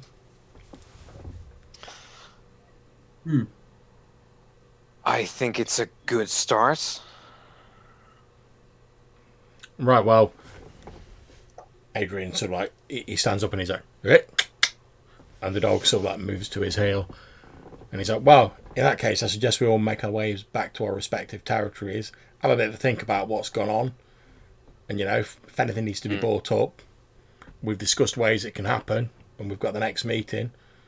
Do we want to pick the place of the next meeting?" So I would throw out like a distant cemetery, like in sort of, I suppose, the suburbia around London, but like in the sticks, like a country ass cemetery. And then like the second full moon. Well, that's the following full moon rather. Everyone nods as you sort of throw out the random name of the cemetery. Yeah. Right. Obviously, don't bring out your entire posse, your entourage, whatever you might have. Don't bring your fan club. Keep it. As he says, as Seth says, don't bring your fan club. Eleanor leans over and like jabs you in the ribs, Adrian, and she's like, "I think he's talking about you." Hey, they find me. It's honestly kind of incredible. She laughs. Right, well, if there's nothing else to sort out, says Finn, I'm going to get myself back to my territory. I'll see you all in a month. Wonderful to meet you all. I look forward to the next meeting. Thank you. I mean, Everyone starts sort of like drifting away. A couple of them would sort of have a little bit of a chit chat. Just like exchanging like pleasantries, etc. Before they leave. Now, do you guys want to like catch anyone like individually on their way out, or? I just politely want to ask Adrian to leave by the back door again. He lets out like a deep sort of like Brian Blessed-esque laugh. Like he's like, yeah, no problems. He's like, come on, and the dog sort of follows at heel, and he heads to the back door, gives like a nod. Blake sort of stands up, and as she's walking past you, she sort of looks at you with a bit of an apologetic look, MC Supernova, and she's like, "Yes, I'm sorry about that. I did try and tell my grandfather that he shouldn't bring the dog with him, but he insisted. Sorry if it caused you any problems." I mean, I own the place. Who's to tell me otherwise? I'm glad it didn't cause you any undue trouble. Anyway, Not to worry. I'll see you in a month. And she follows after Adrian Lowe. Now, I wanted to go and have a quick word with Sophia. Yeah, that's absolutely fun. Like I say, people sort of mill around a bit before they head off, so you've got a chance to like catch individuals. So you approach Sophia Dawson. So I wanted to again extend my apologies. I knew I was stepping on someone's territory. I wanted to introduce myself, but I didn't know who it was, and I didn't want to break anything you might have had in place. So No offence is taken. I believe, given that you were attempting to contact people for the purposes, presumably, of arranging this meeting, you would have to enter other people's territories to do that. So no offence is taken.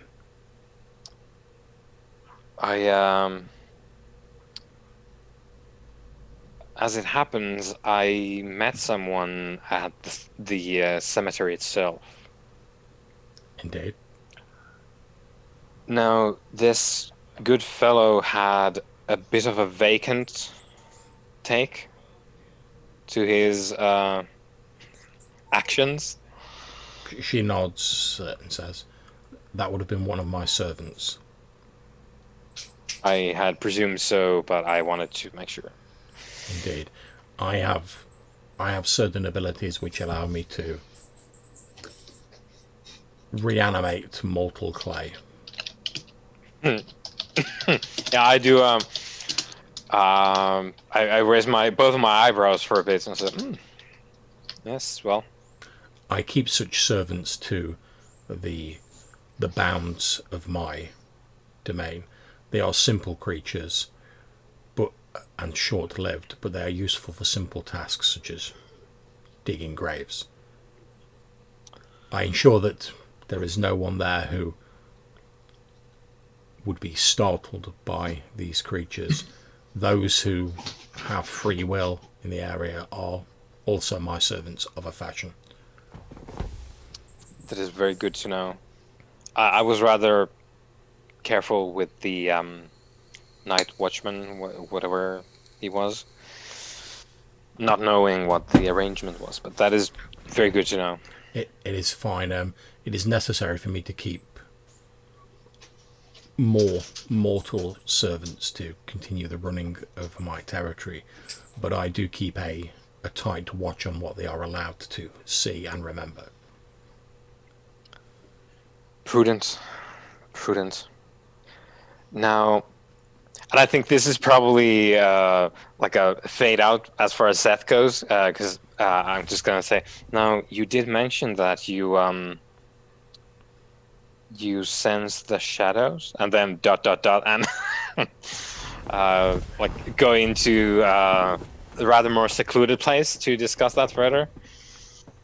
Indeed. So you said you sort of walk off with her and say, Yeah. "Oh, so you said you sensed the shadows around me," and she's like, "Yes, it is within my abilities," and we'll sort of fade off as the two of you walk off. So, MC Supernova, is there anyone you want to grab on the way out? I wanted to grab Finn before she. Yeah, no problem. She sort of like pulled a leather jacket on. She's like heading for the door, like looking a bit feisty, like a little bit pissed off. But that seems to be like a general expression. So you sort of catch up with her. Finn, I just wanted to thank you for being willing to meet halfway. We'll figure this out. I promise. I said I would find a solution for you, and I haven't forgotten that. Yeah, I appreciate that. I mean, like I say, I don't really want to start something over it that's going to cause anyone else any problems. But and she sort of like gestures with her head as like you see like Blake and Adrian going out the door. She says, "Well, but you know what those Tremere are like."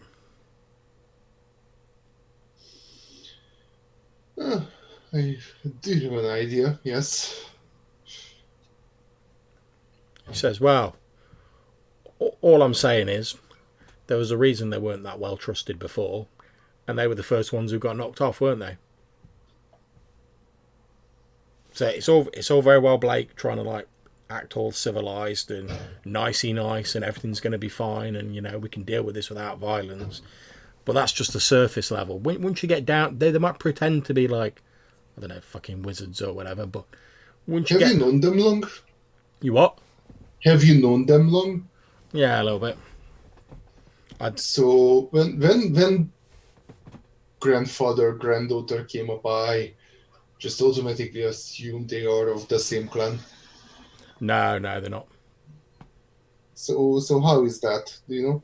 Well, from what I gather, Adrian was embraced some time ago, and obviously I've not really asked him about this. It's just what I've picked up.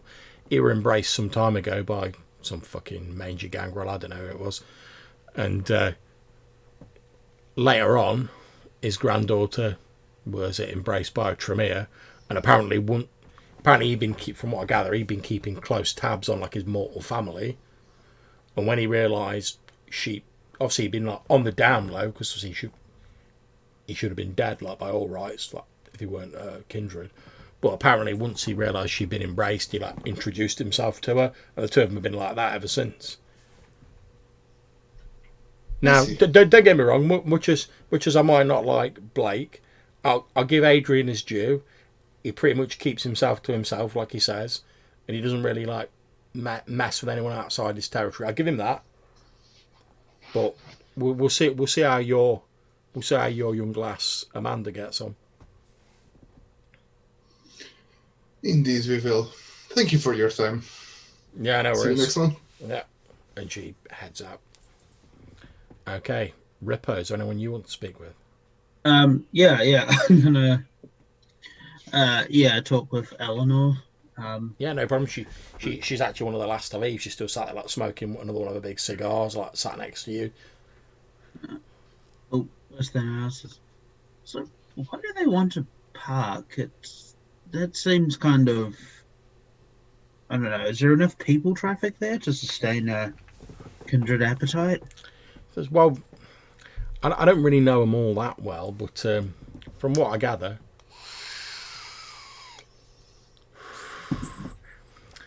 the Finn's got like a bit of a bee in a bonnet about the Camarilla forgetting the common man and all that.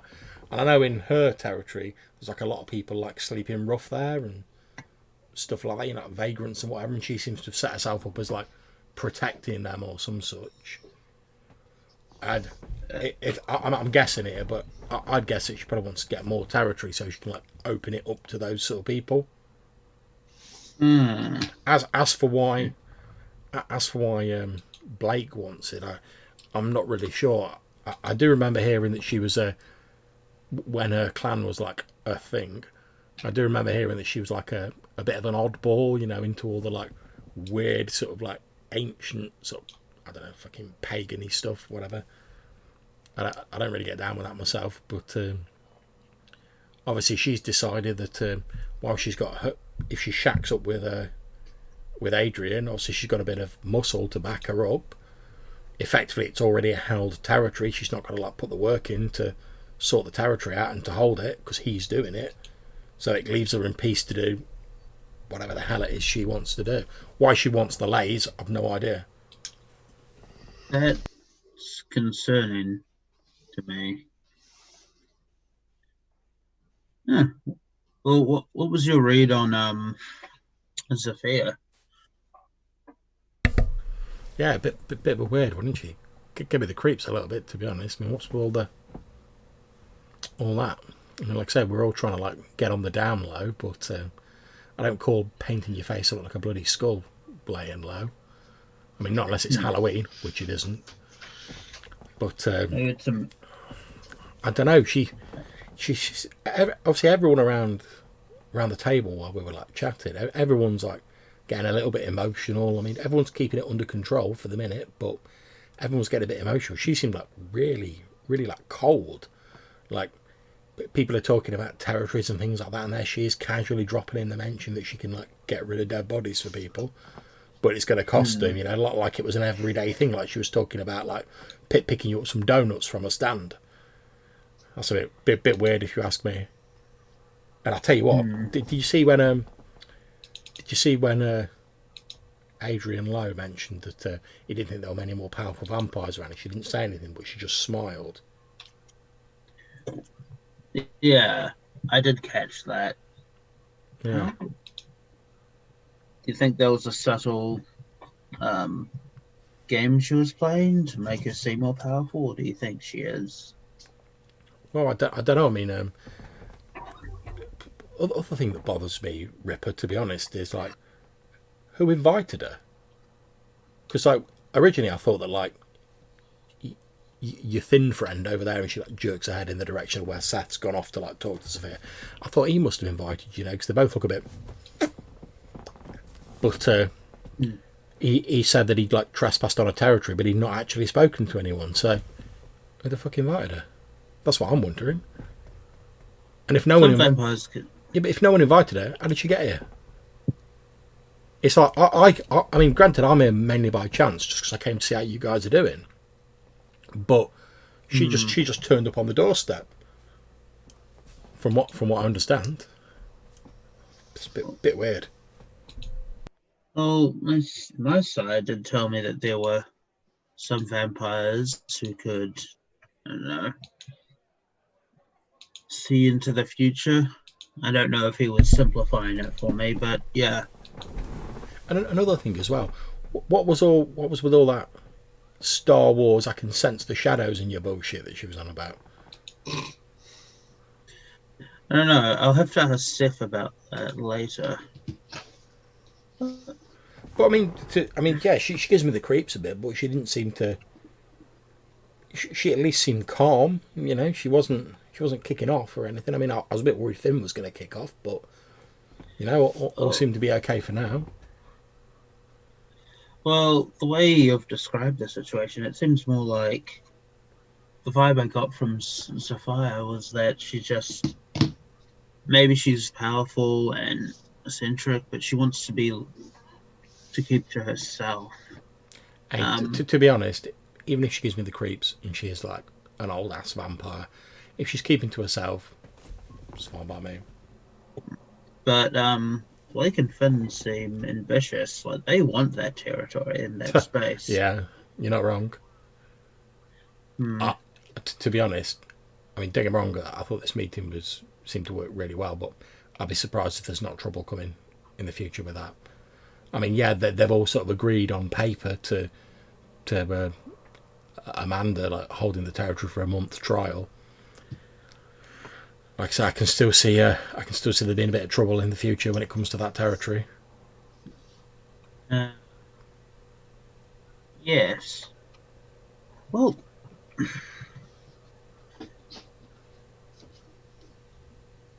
I might have to talk to Amanda about that. Make sure she keeps on her toes. Yeah, I would do if I was you. I mean, if you want, I'll nip by every so often and check on her, see how she's doing. I mean, you know, I sort of feel well, not responsible, but you know, she was just like a victim of that whole mess that happened with the with the subway killer. So I do feel We sorry for the poor lass. we did leave her sightless. Well, Well, yeah, if but you were in, we had to kill her sire. I mean, look at what he was yeah, it was doing. if you were living out in one of those parks, how would you sleep? Well, I mean, some of the parks have like little like buildings in them, little shelters. I mean, I suppose you could dig yourself under the ground. I mean, I don't know. Hmm, interesting. Well, do you want to go get? I pause for a moment and I say, food. She says, "Wow, it's not the most romantic offer I've had, but and she like laughs and takes a drag off a cigar and then says, but yeah, sure, I could go for something." Yeah, I have a nice gym that I like to frequent. She's I like, don't know if "Oh, that's your sort of tell me thing. more." And I don't know, we could like walk off and Indeed. definitely And fine. okay, so just before we like fade out on this scene at the end of the session, obviously you've all had your various conversations. There's a point sort of later on in the evening where you guys all get sort of like a little bit of a chance to like just the three of you to like discuss what's occurred. So if you guys have anything you want to talk about each other while there's none of these other kindred around, feel free to do so, and we will then fade to the end of the session. So over to you guys. Yeah. Do you have anything? Fuck, that was in a sentence. So, uh, If like, if I had a pulse, it would be racing even now. what was your take on all of that? How do you think it went? I I think it went fine. think it went However, alright. Happy that even if temporarily, but we diffused that little debate between the ladies. Yeah, I about am that. I am not quite sold on your skull-faced acquaintance, though. She is probably going to be the type that you don't see other than in whatever this meeting schedule is going to be. I think she's probably going to stay where her digs are. Which might as well. I don't think she's a people person. huh, No, probably not, but also no one, I take it, actually invited her yet. Yeah. Yes, here she was. Yeah, she said that she can make the corpses walk in the cemetery. So She what? there's a Is that a yeah. thing? I'm going to find out. Is what I'm going to do. Oh, I haven't heard of such a thing, but yeah. I'm going to find out. There's probably a lot there to find out. So I'll try and. Well, I suppose we have her confidence, such as it is, but I'll just see what I can learn. be careful with her. And I think I don't trust her yet. I don't And I I guess trust any of them. Yeah. yes. On that note, I think Finn needs to die. What? Why Finn? Yes, she might be a problem. And I think that's probably a good, a good yeah, place and I to think stop. I think as setters, I think Finn might need to die. That's where we fade out from this scene and of the session. Thank you very much for playing, guys. I hope you all enjoyed the session. Yeah, Obviously, that was fun. I'm happy to chat for a little bit and we'll sort out XP. But for now, I'm just going to say thanks for playing. Thanks for anyone who watches this either now or in the future. And hopefully we'll be back for the next session. So, catch you later.